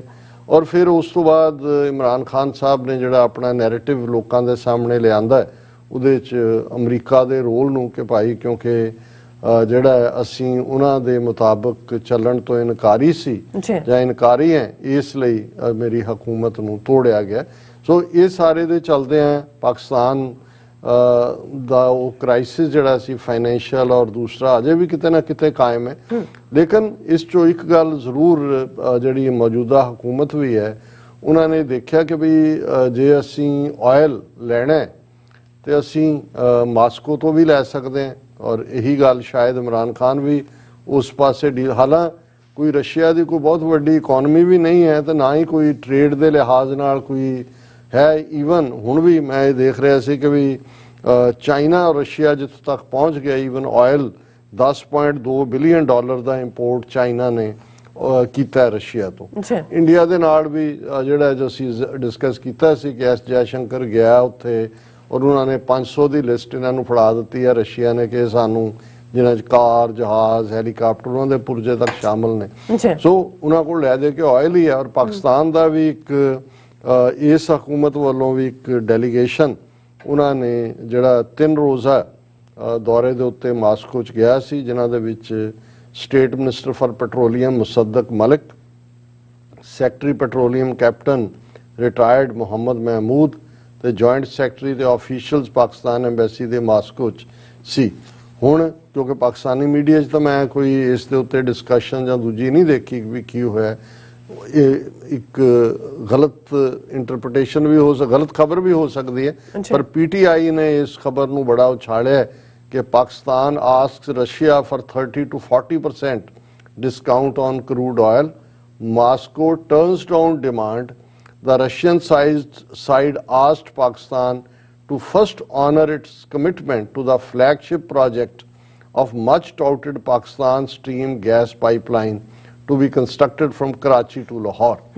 क्योंकि इस तो पहला शायद पुतिन दे दौरे वेले ही और उस तो भी पहला ये प्रोजेक्ट एक डिस्कस हुंदा रहा है कि कराची तो लाहौर तक जिहड़ी है वो गैस पाइपलाइन जिस नूं रशिया ਨੂੰ ਉਹਨਾਂ ਨੇ ਜਿਹੜਾ ਇਸ ਦੇ ਉੱਤੇ ਫਲੈਗਸ਼ਿਪ ਪ੍ਰੋਜੈਕਟ ਹੈ, ਇਹ ਹੁਣ ਕਿੰਨੀ ਕੁ ਠੀਕ ਹੈ ਖਬਰ, ਕਿਉਂਕਿ ਇਹ ਜਿਵੇਂ ਦਾ ਝੂਠ ਬੋਲਦੇ ਨੇ, ਪਰ ਜੇ ਇਵੇਂ ਲੱਗਦਾ ਨਹੀਂ, ਕਿਉਂਕਿ ਰਸ਼ੀਆ ਇਸ ਵੇਲੇ ਜਿਹੜਾ ਖੁਦ ਵੀ ਆਈਸੋਲੇਟ ਹੋ ਰਿਹਾ ਬਹੁਤ ਸਾਰੇ ਫਰੰਟਸ ਤੋਂ, ਉਹ ਕਦੇ ਵੀ ਲੂਜ਼ ਨਹੀਂ ਕਰਨਾ ਚਾਹੇ। ਹੋ ਸਕਦਾ ਹੈ ਕਿ ਵੀ ਜਿਹੜੀ ਡਿਮਾਂਡ ਹੈ ਇਸ ਵੇਲੇ ਆਲਰੇਡੀ ਕਿੰਨੀ ਕੁ ਉਹਨਾਂ ਦੇ ਜਿਹੜੀ ਹੈ ਉਹ ਫੁੱਲਫਿਲ ਕਰ ਸਕਦੇ ਨੇ, ਲੇਕਿਨ ਇਹਨਾਂ ਨੇ ਇਵੇਂ ਪ੍ਰੈਜ਼ੈਂਟ ਕੀਤਾ ਹੈ ਜਿਵੇਂ ਕਿ ਉਹਨਾਂ ਨੇ ਸਲੈਪ ਕੀਤਾ ਰਸ਼ੀਆ ਨੇ ਪਾਕਿਸਤਾਨ ਨੂੰ ਕਿ ਵੀ ਤੁਸੀਂ ਮੰਗ ਕਰ ਰਹੇ ਹੋ ਕਰੂਡ ਆਇਲ ਤੇ 30-40% ਦਿਓ, ਤੁਹਾਨੂੰ ਇਹ ਬਿਲਕੁਲ ਨਹੀਂ ਦੇਣਾ, ਤੁਸੀਂ ਪਹਿਲਾਂ ਜਿਹੜਾ ਪ੍ਰੋਜੈਕਟ ਹੈ gas line gas pipeline project Karachi to Lahore, ਇਸ ਨੂੰ ਤੁਸੀਂ ਫੁੱਲਫਿਲ ਕਰੋ। ਹੁਣ ਇਹਦੇ 'ਚ ਇੱਕ ਸਵਾਲ ਤਾਂ ਇਹ ਹੈ, ਇਹਦੇ 'ਚ ਇੱਕ ਗੱਲ ਚੰਗੀ ਹੈ, ਕਿਉਂਕਿ ਮੈਂ ਦੇਖ ਰਿਹਾ ਸੀ ਵੀ ਜੇ ਹੁਣ ਅਮਰੀਕਾ ਵੱਲ ਥੋੜ੍ਹਾ ਬਹੁਤ ਪਾਕਿਸਤਾਨ ਦਾ ਪੋਜ਼ਿਟਿਵਿਟੀ ਹੋ ਰਹੀ ਹੈ ਵੀ ਅਮਰੀਕਾ ਇਹਨੂੰ ਕਿਵੇਂ ਲਏਗਾ, ਪਰ ਇਹ ਵੀ ਆ ਗਿਆ ਕਿ ਵੀ ਅਮਰੀਕਾ ਨੇ ਜਿਹੜੀ ਹੈ ਕੋਈ ਰਸ਼ੀਅਨ ਐਨਰਜੀ ਐਕਸਪੋਰਟ ਦੇ ਉੱਤੇ ਸੈਂਕਸ਼ਨਸ ਨਹੀਂ ਲਾਈਆਂ ਹੋਈਆਂ, ਕਿਉਂਕਿ ਜੇ ਉਹ ਲਾਉਣ ਫਿਰ ਤਾਂ ਸਾਰਾ ਯੂਰਪ ਮਰ ਜਾਏਗਾ ਠੰਡ ਦੇ ਵਿੱਚ। ਯੂਕਰੇਨ ਦਾ ਵੀ ਜਦੋਂ ਉਹਨਾਂ ਨੇ ਕਿਹਾ ਕਿ ਜੀ they are using Russia is using winter as a weapon, ਤੇ ਇਸ ਲਈ ਅਮਰੀਕਾ ਨੇ ਇਹ ਜੇ ਪਾਕਿਸਤਾਨ ਕਰੂਡ ਆਇਲ ਲੈਂਦਾ ਵੀ ਹੈ ਕਿੰਨੇ ਡਿਸਕਾਊਂਟ ਮਿਲਦਾ ਨਹੀਂ ਹੈ, ਤੇ ਇਹ ਕੋਈ ਅਮਰੀਕਾ ਦੇ ਜਿਹੜਾ ਹੈ ਉਹ ਦੀ ਕੋਈ ਵਾਇਓਲੇਸ਼ਨ ਨਹੀਂ ਹੈ। ਔਰ ਨਾਲ ਦੀ ਨਾਲ ਇਸ ਦੇ ਅਮਰੀਕਾ ਦੀ ਖਬਰ ਵੀ ਆ ਗਈ ਕਿ ਪ੍ਰੈਸ ਕਾਨਫਰੰਸ ਦੇ ਵੇਲੇ ਹੁਣ ਕਿਉਂਕਿ ਪਾਕਿਸਤਾਨ ਦੇ ਜਨਰਲ ਆਸਿਮ ਮਨੀਰ ਨਵੇਂ ਮੁਖੀ ਬਣੇ ਨੇ, ਤੇ ਵਾਈਟ ਹਾਊਸ ਨੂੰ ਪੁੱਛਿਆ ਗਿਆ ਸਵਾਲ ਕਿ ਜੀ ਇਹ ਜਿਹੜੇ ਆਸਿਮ ਮਨੀਰ ਦੇ ਬਣਨ ਦੇ ਨਾਲ ਕੀ ਹੋਏਗਾ, ਔਰ ਦੂਜਾ ਤੇ ਉਹਦੇ ਤੇ US views prosperous and democratic Pakistan as critical to its interests. ਹੁਣ ਇਹ ਉਹਨਾਂ ਨੇ ਇਹ ਵੀ ਪੋਜ਼ਿਟਿਵ ਜਵਾਬ ਹੈ। ਉਹਨਾਂ ਨੇ ਕਿਹਾ ਕਿ ਭਾਈ ਅਸੀਂ ਜਿਹੜਾ ਇਹੀ ਚਾਹੁੰਦੇ ਹਾਂ ਕਿ the United States values our long standing cooperation with Pakistan, has always viewed a prosperous and democratic Pakistan as critical to the US interest. ਇਹ ਵਾਈਟ ਹਾਊਸ ਦੇ ਪ੍ਰੈਸ ਸੈਕਟਰੀ ਕੈਰੀਨ ਜੀਨ ਪੀਰੇ ਨੇ ਰਿਪੋਰਟਰਸ ਨੂੰ ਨਿਊਜ਼ ਕਾਨਫਰੰਸ ਕਿਹਾ ਕਿ ਜੀ ਜਦੋਂ ਉਹਨਾਂ ਨੂੰ ਪੁੱਛਿਆ ਗਿਆ ਕਿ ਜਨਰਲ ਮੁਨੀਰ ਦੇ ਬਣਨ ਤੋਂ ਬਾਅਦ ਕੀ ਹੋਏਗਾ, ਕਿ we look forward to continuing to work with Pakistan to promote stability prosperity for the people of Pakistan and the region. So ਇਸ ਤੋਂ ਇੱਕ ਪੋਜ਼ਿਟਿਵ ਸਾਈਨ ਹੈ ਕਿ ਜਿਹੜਾ ਅਮਰੀਕਾ ਦਾ ਜਿਹੜਾ ਇੱਕ ਹੌਸਟਿਲਿਟੀ ਵੱਲ ਜਾ ਰਿਹਾ ਪਾਰਟ ਸੀ, ਕਿਉਂਕਿ ਅਮਰੀਕਾ ਨੇ ਆਲਰੇਡੀ ਸਾਊਦੀ ਅਰੇਬੀਆ ਔਰ UAE ਉਹ ਥੋੜੇ ਸਰਕੇ ਨੇ ਰਸ਼ੀਅਨ ਖੈਮੇ ਵੱਲ, ਤੇ ਪਾਕਿਸਤਾਨ ਨੂੰ ਵਾਪਸ ਅਮਰੀਕਾ ਆਪਣੇ ਵਿੰਗਸ ਥੱਲੇ ਲੈਣਾ ਚਾਹੁੰਦਾ, ਪਰ ਅਸੀਂ ਸਮਝਦੇ ਹਾਂ ਵੀ ਪਾਕਿਸਤਾਨ ਨੂੰ ਆਪਣੀ ਇੰਡੀਪੈਂਡੈਂਟ ਫੋਰਨ ਪਾਲਿਸੀ ਜਿਹੜੀ ਜ਼ਾਹਰ ਹੈ ਕੋਈ ਅਮਰੀਕਾ ਨਾਲ ਹੌਸਟਿਲਿਟੀ ਤੇ ਬੇਸਡ ਨਹੀਂ ਹੈ, ਪਰ ਆਪਣੀਆਂ ਆਪਸ਼ਨਸ ਓਪਨ ਰੱਖ ਕੇ ਚਾਈਨਾ ਨੇ ਜਿਵੇਂ ਹਰ ਪੀਰੀਅਡ ਦੇ ਵਿੱਚ ਪਾਕਿਸਤਾਨ ਦਾ ਸਾਥ ਦਿੱਤਾ ਹੈ, ਅਮਰੀਕਾ ਦੇ ਉੱਤੇ ਬਹੁਤ ਸਾਰੀ ਉਹਨਾਂ ਦੀ ਜਿਹੜੀ ਵਾਰ ਮਸ਼ੀਨਰੀ ਹੈ ਜਿਹੜੀ ਮਿਲਟਰੀ ਇਕਵਿਪਮੈਂਟ ਉਹ ਡਿਪੈਂਡ ਕਰਦੀ ਹੈ ਜਿਵੇਂ ਇੰਡੀਆ ਦੀ ਰਸ਼ੀਆ ਦੇ ਉੱਤੇ ਕਰਦੀ ਹੈ। ਸੋ ਕੁੱਲ ਮਿਲਾ ਕੇ ਜਿਹੜਾ ਅਸੀਂ ਇਹ ਦੇਖ ਰਹੇ ਹਾਂ ਕਿ ਅਮਰੀਕਾ ਦਾ ਜਿਹੜਾ ਪਾਕਿਸਤਾਨ ਪ੍ਰਤੀ ਔਰ ਟੋਟਲੀ ਜਿਹੜੀ ਇੱਕ ਸਟੇਜ ਦੇ ਉੱਤੇ ਹੌਸਟਿਲਿਟੀ ਵਾਲਾ ਮਾਹੌਲ ਸੀ ਉਸ ਦੇ ਵਿੱਚ ਕਮੀ ਆਈ ਜਾਵੇ। ਜੀ ਡਾਕਟਰ ਸਾਹਿਬ ਤੁਹਾਡਾ ਬਹੁਤ ਬਹੁਤ ਸ਼ੁਕਰੀਆ। ਸਾਥ ਲੈਣਾ ਬ੍ਰੇਕ। ਵਿਊਅਰਸ ਤੁਸੀਂ ਕਿਤੇ ਨਹੀਂ ਜਾਣਾ, ਮਿਲਦੇ ਹਾਂ ਆਫਟਰ ਦਿਸ ਸ਼ਾਰਟ ਬ੍ਰੇਕ।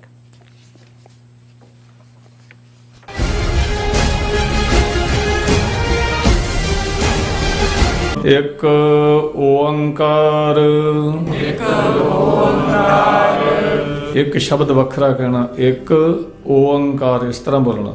ਸਾਡਾ ਇਹ ਨਿੱਕਾ ਜਿਹਾ ਉਪਰਾਲਾ ਹੈ ਕਿ ਅਸੀਂ ਸਾਰੇ ਖੁਦ ਧੰਨ ਸ਼੍ਰੀ ਗੁਰੂ ਗ੍ਰੰਥ ਸਾਹਿਬ ਜੀ ਦੀ ਬਾਣੀ ਦਾ ਸ਼ੁੱਧ ਉਚਾਰਨ ਕਰ ਸਕੀਏ। ਸਤਿਨਾਮ ਕਰਤਾ ਪੁਰਖ। ਪਰਿਵਾਰ ਵਿੱਚ ਬੈਠ ਕੇ ਇਸ ਪ੍ਰੋਗਰਾਮ ਨੂੰ ਦੇਖੀਏ ਤੇ ਆਪਣੇ ਪਰਿਵਾਰਾਂ ਨੂੰ ਗੁਰਬਾਣੀ ਨਾਲ ਜੋੜੀਏ। ਟੀਵੀ 84 ਤੇ ਹਰ ਰੋਜ਼ ਸ਼ਾਮ 6 ਵਜੇ ਤੋਂ 6:30 ਵਜੇ ਤੱਕ ਗੁਰਬਾਣੀ ਸੰਥਿਆ ਦਾ ਪ੍ਰਸਾਰਣ ਕੀਤਾ ਜਾਵੇਗਾ।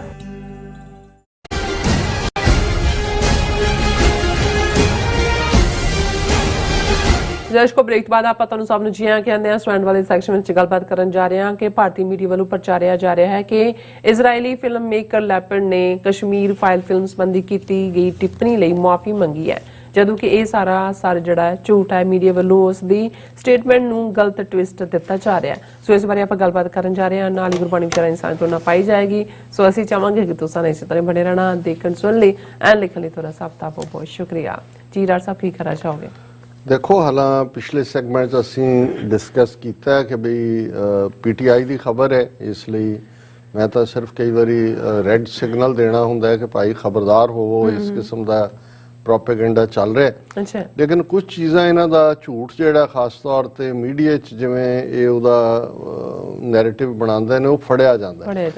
ਹੁਣ ਅੱਜ ਸਾਰੀ ਭਾਰਤੀ ਮੀਡੀਆ ਨੇ, ਇਨਕਲੂਡਿੰਗ ਜਿਹੜੇ ਜਿਨ੍ਹਾਂ ਨੂੰ ਬੜੇ ਕ੍ਰੈਡੀਬਲ ਆਪਣਾ ਇਹ ਪ੍ਰਿੰਟ ਮੀਡੀਆ ਕਹਿੰਦੇ ਨੇ, ਖਬਰ ਲਾਈ ਹੋਈ ਹੈ ਕਿ ਜੀ ਜਿਹੜਾ ਇਜ਼ਰਾਈਲੀ ਫਿਲਮ ਮੇਕਰ ਨੈਡਵ ਲੈਪਰਡ ਨੇ ਐਪੋਲੋਜੀ ਮੰਗ ਲਈ ਹੈ ਕਿ ਕਸ਼ਮੀਰ ਫਾਈਲਸ ਦੇ ਉੱਤੇ ਜੋ ਉਹਨੇ ਕਿਹਾ ਉਹ ਗਲਤ ਸੀ ਔਰ ਇਹ ਉਹ। ਤੇ ਮੈਨੂੰ ਇਹ ਲੱਗਾ, ਕਿਉਂਕਿ ਮੈਂ ਤਾਂ ਅਜੇ ਕੱਲ੍ਹ ਹੀ ਉਹਨਾਂ ਦਾ ਮਿਸਟਰ ਲੈਪਰਡ ਦਾ 2 ਉਹਨਾਂ ਦੇ ਇਜ਼ਰਾਈਲੀ ਆਊਟਲੈਟ ਜਿਹੜੇ ਨੇ ਮੀਡੀਆ ਦੇ, ਉਹਨਾਂ ਨਾਲ ਇੰਟਰਵਿਊ ਦੇਖਿਆ ਸੀ, ਜਿਹਦੇ 'ਚ ਉਹਨੇ ਕਿਹਾ ਕਿ I stand by every word whatever I said. ਔਰ ਉਹਨੇ ਕਿਹਾ ਜੀ ਮੈਂ ਨਹੀਂ ਚਾਹੁੰਦਾ ਕੱਲ੍ਹ ਨੂੰ ਮੇਰਾ ਮੁਲਕ ਵੀ ਇਸ ਕਿਸਮ ਦੀਆਂ ਹਰਕਤਾਂ ਕਰੇ, ਜਦੋਂ ਕਿ ਮੈਂ ਤਾਂ ਇੱਕ ਸੱਚ ਬੋਲਿਆ ਔਰ ਇਹੀ ਇੱਕ ਮੇਰਾ ਫਰਜ਼ ਵੀ ਸੀ। ਪਰ ਅੱਜ ਜਦੋਂ ਮੈਂ ਇਹ ਦੇਖਿਆ ਕਿ ਵੀ ਇਹਨਾਂ ਦਾ ਕੀ ਨੈਰੇਟਿਵ ਹੈ, ਹੁਣ ਜਦੋਂ ਤੁਸੀਂ ਇਸੇ ਹੀ ਖਬਰ ਨੂੰ ਧਿਆਨ ਨਾਲ ਦੇਖਦੇ ਹੋ, ਇਹ ਉੱਪਰ ਉਹਨਾਂ ਨੇ ਇਹ ਖਬਰ ਬਣਾ ਕੇ ਹੁਣ ਉਹਦੇ 2 ਪਾਰਟ ਨੇ। ਇਹਨਾਂ ਨੇ ਇਹ ਕਹਿਣ ਦਾ ਯਤਨ ਕੀਤਾ ਬਹੁਤ ਸਾਰਿਆਂ ਨੇ, ਜਿਹੜਾ ਇੱਕ ਤਾਂ ਅਸੀਂ ਦੇਖਿਆ ਵੀ ਕਿਵੇਂ ਇਜ਼ਰਾਈਲੀ ਐਂਬੈਸਡਰ ਗੋਡਿਆਂ ਭਰਨੇ ਹੋਇਆ, ਮਾਫੀ ਸਰਕਾਰਾਂ ਦੇ ਸਬੰਧ ਵਿਗੜਨ ਤੱਕ ਗਏ, ਉਹਦੇ ਤੇ ਦਬਾਅ ਵੀ ਪੂਰਾ ਬਣਾਇਆ। ਔਰ ਇਹ ਕਿਹਾ ਗਿਆ ਕਿ ਜੀ ਇਵੇਂ ਕਹਿ ਕੇ ਜਿਹੜੇ ਕਸ਼ਮੀਰੀ ਲੋਕ ਵਿਕਟਮ ਨੇ, ਇਹ ਉਹਨਾਂ ਦੇ ਜ਼ਖਮਾਂ ਦੇ ਉੱਤੇ ਲੂਣ ਛਿੜਕਿਆ ਗਿਆ ਔਰ ਉਹਨਾਂ ਦੇ ਉੱਤੇ ਕਿਹਾ ਗਿਆ। ਉਹਨੇ ਜਿਹੜੀ ਐਪੋਲੋਜੀ ਕਹੀ ਹੈ, ਜਾਂ ਉਹਨੇ ਇਹ ਕਿਹਾ ਕਿ ਭਾਈ ਜੇ ਮੇਰੇ ਇਸ ਸਾਰੇ ਦੇ ਨਾਲ ਵੀ ਮੈਂ ਤਾਂ, ਮੇਰਾ ਮੰਤਵ ਉਹਨਾਂ ਨਾਲ ਤਾਂ ਹੈ ਹੀ ਨਹੀਂ ਹੈ, ਜੇ ਉਹਨਾਂ ਲੋਕਾਂ ਦੇ ਕੋਈ ਜਜ਼ਬਿਆਂ ਨੂੰ ਪਿਆ ਤੇ ਮੈਂ ਇਸ ਦੇ ਲਈ ਮਾਫੀ ਚਾਹੁੰਦਾ। ਪਰ ਫਿਲਮ ਬਾਰੇ ਜੋ ਮੇਰਾ ਕਮੈਂਟ ਹੈ ਜਾਂ ਜੋ ਮੇਰਾ ਰਿਵਿਊ ਹੈ ਜਾਂ ਜਿਹੜੇ ਮੈਂਬਰਸ ਆਫ ਜੂਰੀ ਨੇ ਇਹ ਸਾਰਾ ਲਿਆ, ਉਹ ਬਿਲਕੁਲ ਅੱਖਰ ਅੱਖਰ ਸੱਚ ਹੈ। ਉਸ ਤੋਂ ਮੈਂ ਫਿਰ ਐਪੋਲੋਜੀ ਤਾਂ ਇਵੇਂ ਹੀ ਹੁੰਦਾ ਨਾ ਜੀ, ਜਦੋਂ ਕੋਈ ਤੁਸੀਂ ਸੱਚ ਕਹਿ ਦਿੰਦੇ ਹੋ, ਕੋਈ ਹੋਰ ਕੁਆਟਰਸ ਨੂੰ ਵੀ ਕੋਈ ਕਹਿ ਦਿਓ, ਕਹਿੰਦੇ ਜੇ ਕਿਸੇ ਦੇ ਜਜ਼ਬਿਆਂ ਨੂੰ ਠੇਸ ਪਹੁੰਚੀ ਹੋਏ, ਪਰ ਜੋ ਮੈਂ ਕਿਹਾ ਉਹ ਮੈਂ ਬਿਲਕੁਲ ਠੀਕ ਕਿਹਾ। ਹੁਣ ਜਦੋਂ ਤੁਸੀਂ ਇਹ ਦੇਖਦੇ ਹੋ ਕਿ ਵੀ ਇਹਨਾਂ ਨੇ ਕਿਵੇਂ ਕਸ਼ਮੀਰ ਫਾਈਲ ਦੇ ਮੁੱਦੇ ਦੇ ਉੱਤੇ ਅਟੈਕ ਕੀਤਾ ਔਰ ਉਸ ਨੇ ਉੱਤੇ ਕਿਹਾ ਕਿ we but at the same time whatever I said I said clearly that for me and my fellow jury members it was and it is a vulgar propaganda movie that didn't have a place and was inappropriate for such a prestigious competitive section. I can repeat it again and again. ਇਹ ਉਸ statement ਜੋ ਨੇ ਕਿਹਾ ਵੀ ਮੈਂ ਔਰ ਮੇਰੇ ਜਿਹੜੇ ਜੂਰੀ members ਨੇ ਕਿਹਾ ਸੀ ਕਿ ਇਹ ਜਿਹੜੀ ਕਸ਼ਮੀਰ ਫਾਈਲਸ ਹੈ ਘਟੀਆ, ਭੱਦੀ, ਵਲਗਰ ਹੁੰਦਾ ਹੈ।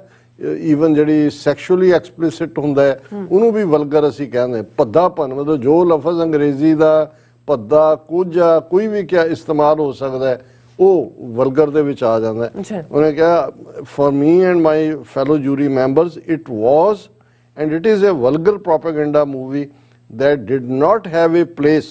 ਇਹ ਇੱਥੇ ਆਣੀ ਨਹੀਂ ਸੀ ਚਾਹੀਦੀ, ਸਰਕਾਰੀ ਪ੍ਰੈਸ਼ਰ ਥੱਲੇ ਲਿਆਂਦੀ, and was inappropriate for such a prestigious competitive section. ਕਿ ਇਸ ਕਿਸਮ ਦਾ ਮਾਣ ਮੱਤੇ ਪ੍ਰੈਸਟੀਜੀਅਸ ਥਾਂ ਦੇ ਉੱਤੇ ਇਹਨੂੰ ਕੰਪੀਟੀਸ਼ਨ ਜੀਵਨ ਰਿਕਮੈਂਡ ਕਰਨਾ ਵੀ ਜਿਹੜਾ ਇਹ ਠੀਕ ਨਹੀਂ ਸੀ। I can repeat it again and again, मैं ये गल बार बार कह सकदा।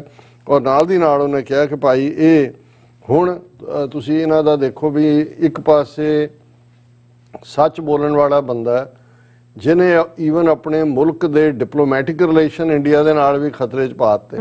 हुण उस जूरी दे विच एक जिहड़ा देसी सुडिप्टो सेन, ज़ाहिर है बंगाली हो वो भी सी क्योंकि जूरी दा, और उन्हें रिटन स्टेटमेंट पढ़ी सी। हुण वो मुकर गया स्टूपिडो सेन, वो कहंदा जी ये उन्हां दा मिस्टर लैपर्ड दा इंडिविजुअल ओपीनियन हो सकदा है।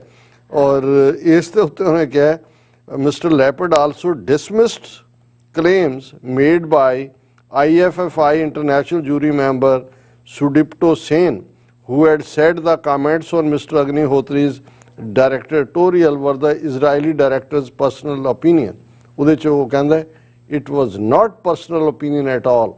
Mr. Leppard countered, we all thought, we all, ਜਦੋਂ ਜੂਰੀ ਬੈਠੀ ਜਿਹੜੀ ਉਹ ਸਾਰੀਆਂ ਫਿਲਮਸ ਨੂੰ ਜਿਹੜੀਆਂ ਕੰਪੀਟੀਟਿਵ ਦਿਖਾਈਆਂ ਗਈਆਂ, we all thought that the movie used a series of manipulation, vulgar violence, because it was supposed to transmit a message that can cause hostility, violence and hate in the environment. उन्होंने कहा जी असी सब ने ये conquer किया है कि ये मैनिपुलेट किया गया, इसनू अपने हितां लई घुमाया गया, ये भद्दी है, वलगर है, हिंसा जिहड़ी ये दिखाई गई है आर्टिफिशियल है, क्योंकि उन्हों का मकसद ही ये सी कि वो मैसेज देना जिहड़ा हॉस्टिलिटी दुश्मनी पैदा करे, ज़ाहिर है मुसलमानों के खिलाफ, उन्होंने खिलाफ हिंसा पैदा करे और सारे माहौल दे विच नफरत ले आए।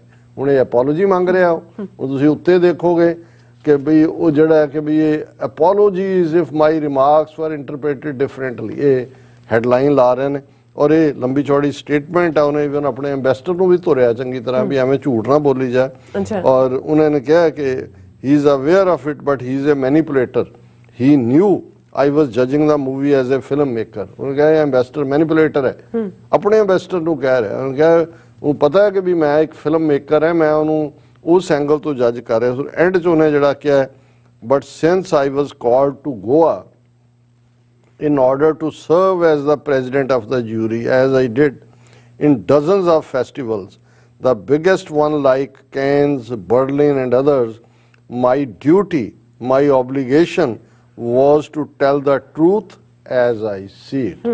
उन्हें कहा जी मैनू गोवा सद्या गया सी प्रेजिडेंट जूरी का बना के, जिवें पहला भी बड़े बड़े फैसटिवल च मैनू सद्या जाता रहा और मेरा फर्ज सी, मेरे उत्ते ये लाजम सी, ऑब्लीगेशन सी कि मैं सच बोलदा और मैं सच बोलिया। लेकिन हुण तुसी इस नू और मीडिया च की है उस नू मिला के देखो तो फिर यही है कि भाई किस लैवल दे एक कंजैनिटल जिन्हां दे जीन्स दे विच झूठ बड़िया होया है, मैनिपुलेशन बड़ी हुई है, झूठे ने।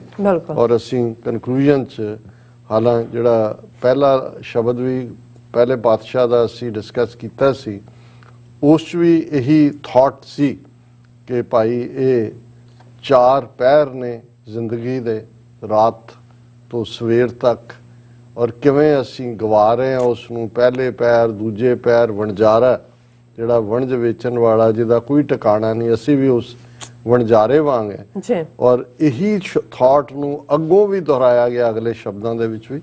अज का शब्द भी पहले पैरे रहन के वणजारिया मित्रा, बालक बुद्ध अचेत, खीर पिया खिलाई है, वणजारिया मित्रा, मात पिता सुत हेत, मात पिता सुत नेहो कनेरा, माया मोह सबाई, संजोगी आया किरत कमाया, करनी कार कमाई, राम नाम बिन मुक्त न हुई, बूढ़ी दूजा हेत, कहो नानक प्राणी पहले पैरै, छुटेगा हर चेत। जिहड़ा पहला शब्द सी उहदे च पहला पैर गर्भाज सी, गर्भ दे विच। इत्थे बचपन तो इस शब्द दे विच पहले पैरै रहन कै वणजारिया मित्रा, बालक बुद्ध अचेत। हुण बालक रूप दे विच इस सफ़र नूं शुरू कीता है कि जिवें बाल बुद्धि हुंदी है, अचेत हुंदी, खीर पीए, खीर हुंदा दुध कि वो दुध चुंगदा है, दुध पींदा है,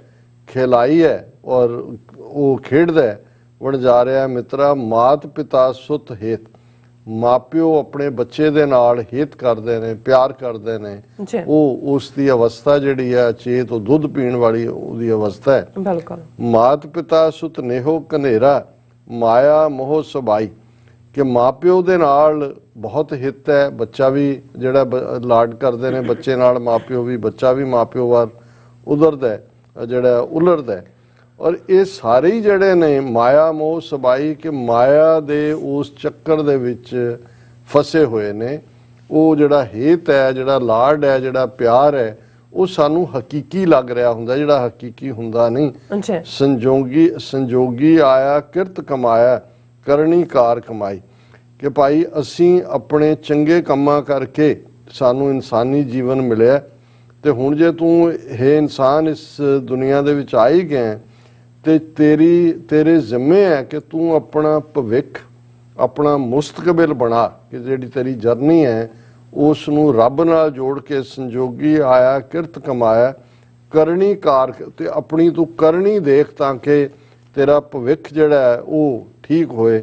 ਰਾਮ ਨਾਮ ਬਿਨ ਮੁਕਤ ਨਾ ਹੋਈ, ਬੁੱਢੀ ਦੂਜਾ ਹੇਤ। ਬੁੱਢੀ ਜਿਹੜਾ ਜਦੋਂ ਅਸੀਂ ਬਨਾਰਸ ਔਰ ਇਸ ਇਲਾਕੇ ਦੀ ਭੋਜਪੁਰੀ ਦੇਖਦੇ ਹਾਂ, ਜਿੱਥੇ ਡੁੱਬਣਾ ਕਿਹਾ ਜਾਂਦਾ ਹੈ ਉੱਥੇ ਬੁੱਢਣਾ ਹੁੰਦਾ ਹੈ। ਇਸੇ ਤਰ੍ਹਾਂ ਕਬੀਰ ਸਾਹਿਬ ਦਾ ਇਹ ਸ਼ਲੋਕ ਜਿਹਦਾ ਹੁੰਦਾ ਹੈ ਕਿ ਵੀ ਜਿਨ ਖੋਜਿਆ ਤਿਨ ਪਾਇਆ, ਗਹਿਰੇ ਪਾਣੀ ਪੈਠ, ਮੈਂ ਬਪਰਾ ਬੂਢਣ ਡਰਾ ਰਹਾ ਕਿਨਾਰੇ ਬੈਠ। ਅਸੀਂ ਵੈਸੇ ਜਦੋਂ ਸਾਡੀਆਂ ਕਿਤਾਬਾਂ 'ਚ ਆਇਆ ਉਹ ਬੂਢਣ ਨੂੰ ਡੂਬਣ ਬਣਾਤਾ, ਪਰ ਓਰੀਜਨਲ ਲਫ਼ਜ਼ ਬੂਢਣ ਹੀ ਸੀ, ਕਿਉਂਕਿ ਉਸ ਖਿੱਤੇ 'ਚ ਡੁੱਬਣਾ ਨੂੰ ਬੂਢਣ ਹੀ ਕਹਿੰਦੇ ਨੇ। ਹੁਣ ਰਾਮ ਨਾਮ ਬਿਨ ਮੁਕਤ ਨਾ ਹੋਈ, ਬੁੱਢੀ ਦੂਜਾ ਹੇਤ, ਕਿ ਅਸੀਂ ਮਾਇਆ ਦੇ ਪਿਆਰ ਦੇ ਵਿੱਚ ਡੁੱਬੇ ਹੋਏ ਹਾਂ। ਇਸ ਲਈ ਰੱਬ ਦੀ ਯਾਦ ਤੋਂ ਬਿਨਾਂ ਇਸ ਗੱਲ ਦਾ ਧਿਆਨ ਰਹੇ ਕਿ ਮੁਕਤੀ ਨਹੀਂ ਹੋਣੀ। ਕਹ ਨਾਨਕ ਪ੍ਰਾਣੀ ਪਹਿਲੇ ਪਹਿਰੇ, ਛੁੱਟੇਗਾ ਹਰ ਚੇਤ, ਕਿ ਗੁਰੂ ਨਾਨਕ ਪਾਤਸ਼ਾਹ ਫਰਮਾਉਂਦੇ ਨੇ ਕਿ ਇਹ ਪਹਿਲਾ ਪਹਿਰ ਬਚਪਨ ਦਾ ਤੈਨੂੰ ਯਾਦ ਦਹਾਨੀ ਕਰਵਾ ਰਿਹਾ ਕਿ ਰੱਬ ਦੇ ਨਾਲ ਚਿੱਤ ਲਾ ਕੇ ਹੀ, ਮਾਇਆ ਦੇ ਨਾਲ ਹੇਤ ਲਾ ਕੇ ਨਹੀਂ, ਤੇਰਾ ਛੁਟਕਾਰਾ ਹੋਏਗਾ। ਔਰ ਦੂਸਰਾ ਪਦ ਹੈ ਇਸ ਸ਼ਬਦ ਦਾ, ਦੂਜੇ ਪੈਰ ਹੈ ਰਹਿਣ ਕੈ ਵਣਜਾਰਿਆ ਮਿੱਤਰ, ਪਰ ਜੋਬਨ ਮੈਂ ਮਤ, ਅਹਨਸ ਕਾਮ ਵਿਆਪਿਆ ਵਣਜਾਰਿਆ ਮਿੱਤਰ, ਅੰਦਲੇ ਨਾਮ ਨ ਚਿੱਤ, ਰਾਮ ਨਾਮ ਘਟ ਅੰਤਰ ਨਾਹੀ, ਹੋਰ ਜਾਣੈ ਰਸਕਸ ਮੀਠੇ, ਗਿਆਨ ਧਿਆਨ ਗੁਣ ਸੰਜਮ ਨਾਹੀ, ਜਨਮ ਮਰੋਗੇ ਝੂਠੇ, ਤੀਰਥ ਵਰਤ ਸੁਚ ਸੰਜਮ ਨਾਹੀ, ਕਰਮ ਧਰਮ ਨਹੀਂ ਪੂਜਾ, ਨਾਨਕ ਪਾਏ ਭਗਤ ਨਿਸਤਾਰੈ, ਦੁਬਿਧਾ ਵਿਆਪੈ ਦੂਜੈ। ਹੁਣ ਬਚਪਨ ਤੋਂ ਸਿੱਧਾ ਜਵਾਨੀ, ਔਰ ਜਵਾਨੀ ਦੇ ਵਿੱਚ ਜਿਹੜੀ ਸਭ ਤੋਂ ਵੱਡੀ ਐਲਿਓਰਮੈਂਟ ਹੁੰਦੀ ਹੈ ਜਾਂ ਸਭ ਤੋਂ ਵੱਡੀ ਟੈਂਪਟੇਸ਼ਨ ਜਾਂ ਦੂਜੀ ਹੁੰਦੀ ਹੈ, ਉਹ ਕਾਮ ਸੁਖ ਹੁੰਦਾ ਹੈ, ਸੈਕਸ਼ੂਅਲ ਪਲੇਸ਼ਰ ਹੁੰਦਾ ਹੈ। ਦੂਜਾ ਪਹਿਰ ਰਹਿਣ ਕੈ ਵਣਜਾਰਿਆ ਮਿੱਤਰਾ, ਪਰ ਜੋਬਨ ਮੈਂ ਮਤ, ਕਿ ਹੁਣ ਜਵਾਨੀ ਆ ਗਈ ਹੈ ਔਰ ਅਹਨਸ ਕਾਮ ਵਿਆਪਿਆ। ਅਹਨਸ ਹੁੰਦਾ ਦਿਨ ਰਾਤ, ਕਾਮ ਸੈਕਸ਼ੂਅਲ ਡਿਜ਼ਾਇਰਸ ਹੀ ਜਿਹੜੀਆਂ ਨੇ ਉਹ ਟੇਕ ਓਵਰ ਕਰ ਲੈਂਦੀਆਂ ਨੇ। ਵਣਜਾਰਿਆ ਮਿੱਤਰ ਅੰਦਲੇ ਨਾਮ ਨਾ ਚਿੱਤ, ਔਰ ਕਾਮ ਦਾ ਇੱਕ ਐਸਾ ਪੁੱਲ ਹੁੰਦਾ ਹੈ ਕਿ ਰੱਬ ਦੇ ਨਾਮ ਵੱਲ ਤਾਂ ਉਸ ਧਿਆਨ ਜਾਂਦਾ ਹੀ ਨਹੀਂ ਹੈ, ਉਸ ਪਾਸੇ ਵਾਲੀ ਚਿੱਤ ਜਾਂ ਰੁਚੀ ਰਹਿੰਦੀ ਹੈ। ਰਾਮ ਨਾਮ ਘਟ ਅੰਤਰ ਨਾਹੀ, ਅੰਦਰ ਘਟ ਦਿਲ ਦੇ ਅੰਦਰ ਵਾਹਿਗੁਰੂ ਦਾ, ਰੱਬ ਦਾ ਨਾਂ ਨਹੀਂ ਵਸਦਾ। ਹੋਰ ਜਾਣੇ ਰਸਕਸ ਮਿੱਠੇ, ਰੱਬ ਨੂੰ ਛੱਡ ਕੇ ਹੋਰ ਸਾਰੀਆਂ ਚੀਜ਼ਾਂ, ਸਾਰੇ ਰਸਕਸ ਮਿੱਠੇ ਲੱਗਦੇ ਨੇ। ਗਿਆਨ ਧਿਆਨ ਗੁਣ ਸੰਜਮ ਨਾਹੀ, ਜਨਮ ਮਰੋਗੇ ਝੂਠੇ, ਕਿ ਨਾ ਤੂੰ ਗਿਆਨ ਦੇ ਵਿੱਚ ਰਚਿਆ, ਨਾ ਤੇਰਾ ਧਿਆਨ ਹੈ, ਨਾ ਹੀ ਤੂੰ ਕੋਈ ਰੱਬੀ ਗੁਣ ਧਾਰਨ ਕੀਤੇ ਨੇ, ਨਾ ਤੇਰੇ ਅੰਦਰ ਕੋਈ ਡਿਸਪਲਿਨ ਹੈ, ਸੰਜਮ ਹੈ। ਔਰ ਇਹ ਦੇਖ ਕੇ ਤੇਰਾ ਇਹ ਜਨਮ ਜਿਹੜਾ ਹੈ ਇਹ ਝੂਠ ਦੇ ਵਿੱਚ ਹੀ ਖਤਮ ਹੋ ਜਾਏਗਾ। ਤੀਰਥ ਵਰਤ ਸੁਚ ਸੰਜਮ ਨਾਹੀ, ਕਰਮ ਧਰਮ ਨਹੀਂ ਪੂਜਾ, ਨਾ ਤੂੰ ਕੋਈ ਤੀਰਥ ਦੇ ਉੱਤੇ ਹੈ, ਨਾ ਤੂੰ ਕੋਈ ਡਿਸਪਲਿਨ ਰੱਖਿਆ, ਨਾ ਤੇਰੇ 'ਚ ਕੋਈ ਸੁੱਚ ਹੈ, ਨਾ ਸੰਜਮ ਹੈ, ਨਾ ਹੀ ਤੇਰਾ ਕੋਈ ਕਰਮ ਹੈ, ਨਾ ਹੀ ਧਰਮ ਹੈ, ਨਾ ਹੀ ਕੋਈ ਇਹ, ਕਿਉਂਕਿ ਬ੍ਰਾਹਮਣ ਦੇ ਸਾਰੇ ਹੀ ਧਰਮ ਸੀ, ਤੀਰਥ ਤੇ ਜਾਣਾ, ਕਰਮ ਧਰਮ ਸੰਜਮ ਵਰਤ, ਇਹ ਉਹਨਾਂ ਦਾ ਹੈ। ਕਿ ਵੀ ਈਵਨ ਉਹ ਵੀ ਨਹੀਂ ਹੈ, ਜਿਹੜੇ ਭਾਵੇਂ ਉਹ ਕਰਮ ਕਾਂਡ ਹੀ ਸਹੀ, ਤੂੰ ਉਹ ਵੀ ਤੇਰੇ 'ਚ ਨਹੀਂ ਹੈ। ਨਾਨਕ ਭਾਏ ਭਗਤ ਨਿਸਤਾਰੈ, ਦੁਬਿਧਾ ਵਿਆਪੈ ਦੂਜਾ, ਕਿ ਵੀ ਤੂੰ ਤਾਂ ਦੁਬਿਧਾ ਦੇ ਵਿੱਚ, ਡਿਊਅਲਿਟੀ ਦੇ ਵਿੱਚ ਫਸਿਆ ਹੋਇਆ ਹੈ। ਇਧਰ ਜੇ ਤੇਰਾ ਨਿਸਤਾਰਾ ਹੋਏਗਾ, ਪਾਰ ਉਤਾਰਾ ਹੋਏਗਾ ਤਾਂ ਭਾਏ ਭਗਤ ਹੈ, ਭਾਏ ਪ੍ਰੇਮ ਦੇ ਨਾਲ ਭਗਤੀ। ਕਿਉਂਕਿ ਇਹੀ ਗੱਲ ਜਦੋਂ ਅਸੀਂ ਪ੍ਰੇਮਾ ਭਗਤੀ ਦੀ ਗੱਲ ਕਰਦੇ ਹਾਂ, ਔਰ ਇਹ ਕਰਮ ਕਾਂਡ ਤੀਰਥ ਤੇ ਫਿਰ 10ਵੇਂ ਪਾਤਸ਼ਾਹ ਦਾ ਇਹ ਫਰਮਾਨ, ਕਹਾਂ ਬਹਿਓ ਜੋ ਦਉ ਲੋਚਨ ਮੂੰਦ ਕਹਿ ਬੈਠ ਰਹੋ, ਬਕ ਧਿਆਨ ਲਗਾਇਓ, ਨਾਤ ਫਿਰਿਓ ਲਿਏ ਸਾਤ ਸਮੁੰਦਰਨ, ਲੋਕ ਗਇਓ ਪਰ ਲੋਕ ਗਵਾਇਓ, बास कियो बिख्यान सो बैठ के, ऐसे ही ऐसे सो बैस बितायो, साच कहो सुन लेहो सबह, जिन प्रेम कियो तिन ही प्रभ पायो। सो ਇਹ ਅੱਜ ਦਾ ਵਿਚਾਰ ਜੀ। ਡਾਕਟਰ ਸਾਹਿਬ ਤੁਹਾਡਾ ਬਹੁਤ ਬਹੁਤ ਸ਼ੁਕਰੀਆ, ਤੁਸੀਂ ਅੱਜ ਦੇ ਆਏ ਸ਼ੁਭ ਤੇ ਅੱਜ ਦਾ ਵਿਚਾਰ ਸਾਡੇ ਦਰਸ਼ਕਾਂ ਨਾਲ ਸਾਂਝਾ ਕੀਤਾ। ਸੋ ਇਸ ਨਾਲ ਆਪਣੇ ਵਿਊਅਰਸ ਕੋਲ ਨੇ ਇਜਾਜ਼ਤ। ਵਿਊਅਰਸ, ਸਾਡੇ ਪ੍ਰੋਗਰਾਮ ਦਾ ਸਮਾਂ ਇੱਥੇ ਸਮਾਪਤ ਹੁੰਦਾ। ਤੁਸੀਂ ਆਪਣੀ ਰਾਏ ਤੇ ਸੁਝਾਅ ਸਾਨੂੰ ਭੇਜਣਾ ਭੁੱਲਣਾ। ਸਾਡੇ ਇਸ ਪਤੇ ਤੇ SOS@tv84.tv ਤੇ ਅਸੀਂ ਆਪਣਾ ਪ੍ਰੋਗਰਾਮ ਲੈ ਕੇ ਫੇਰ ਦੁਬਾਰਾ ਤੁਹਾਡੇ ਰੂਬਰੂ ਹੋਵਾਂਗੇ। ਤਦ ਤੱਕ ਲਈ ਮੈਨੂੰ ਤੇ ਪਰਨਾਸ ਨੂੰ ਆ ਗਿਆ ਦੋ ਦੇਖਦੇ ਰਹੋ TV84। ਬੁਲਾ ਦਿਓ ਫਤਿਹ। ਵਾਹਿਗੁਰੂ ਜੀ ਕਾ ਖਾਲਸਾ, ਵਾਹਿਗੁਰੂ ਜੀ ਕੀ ਫਤਿਹ। ਰੱਬ ਰਾਖਾ।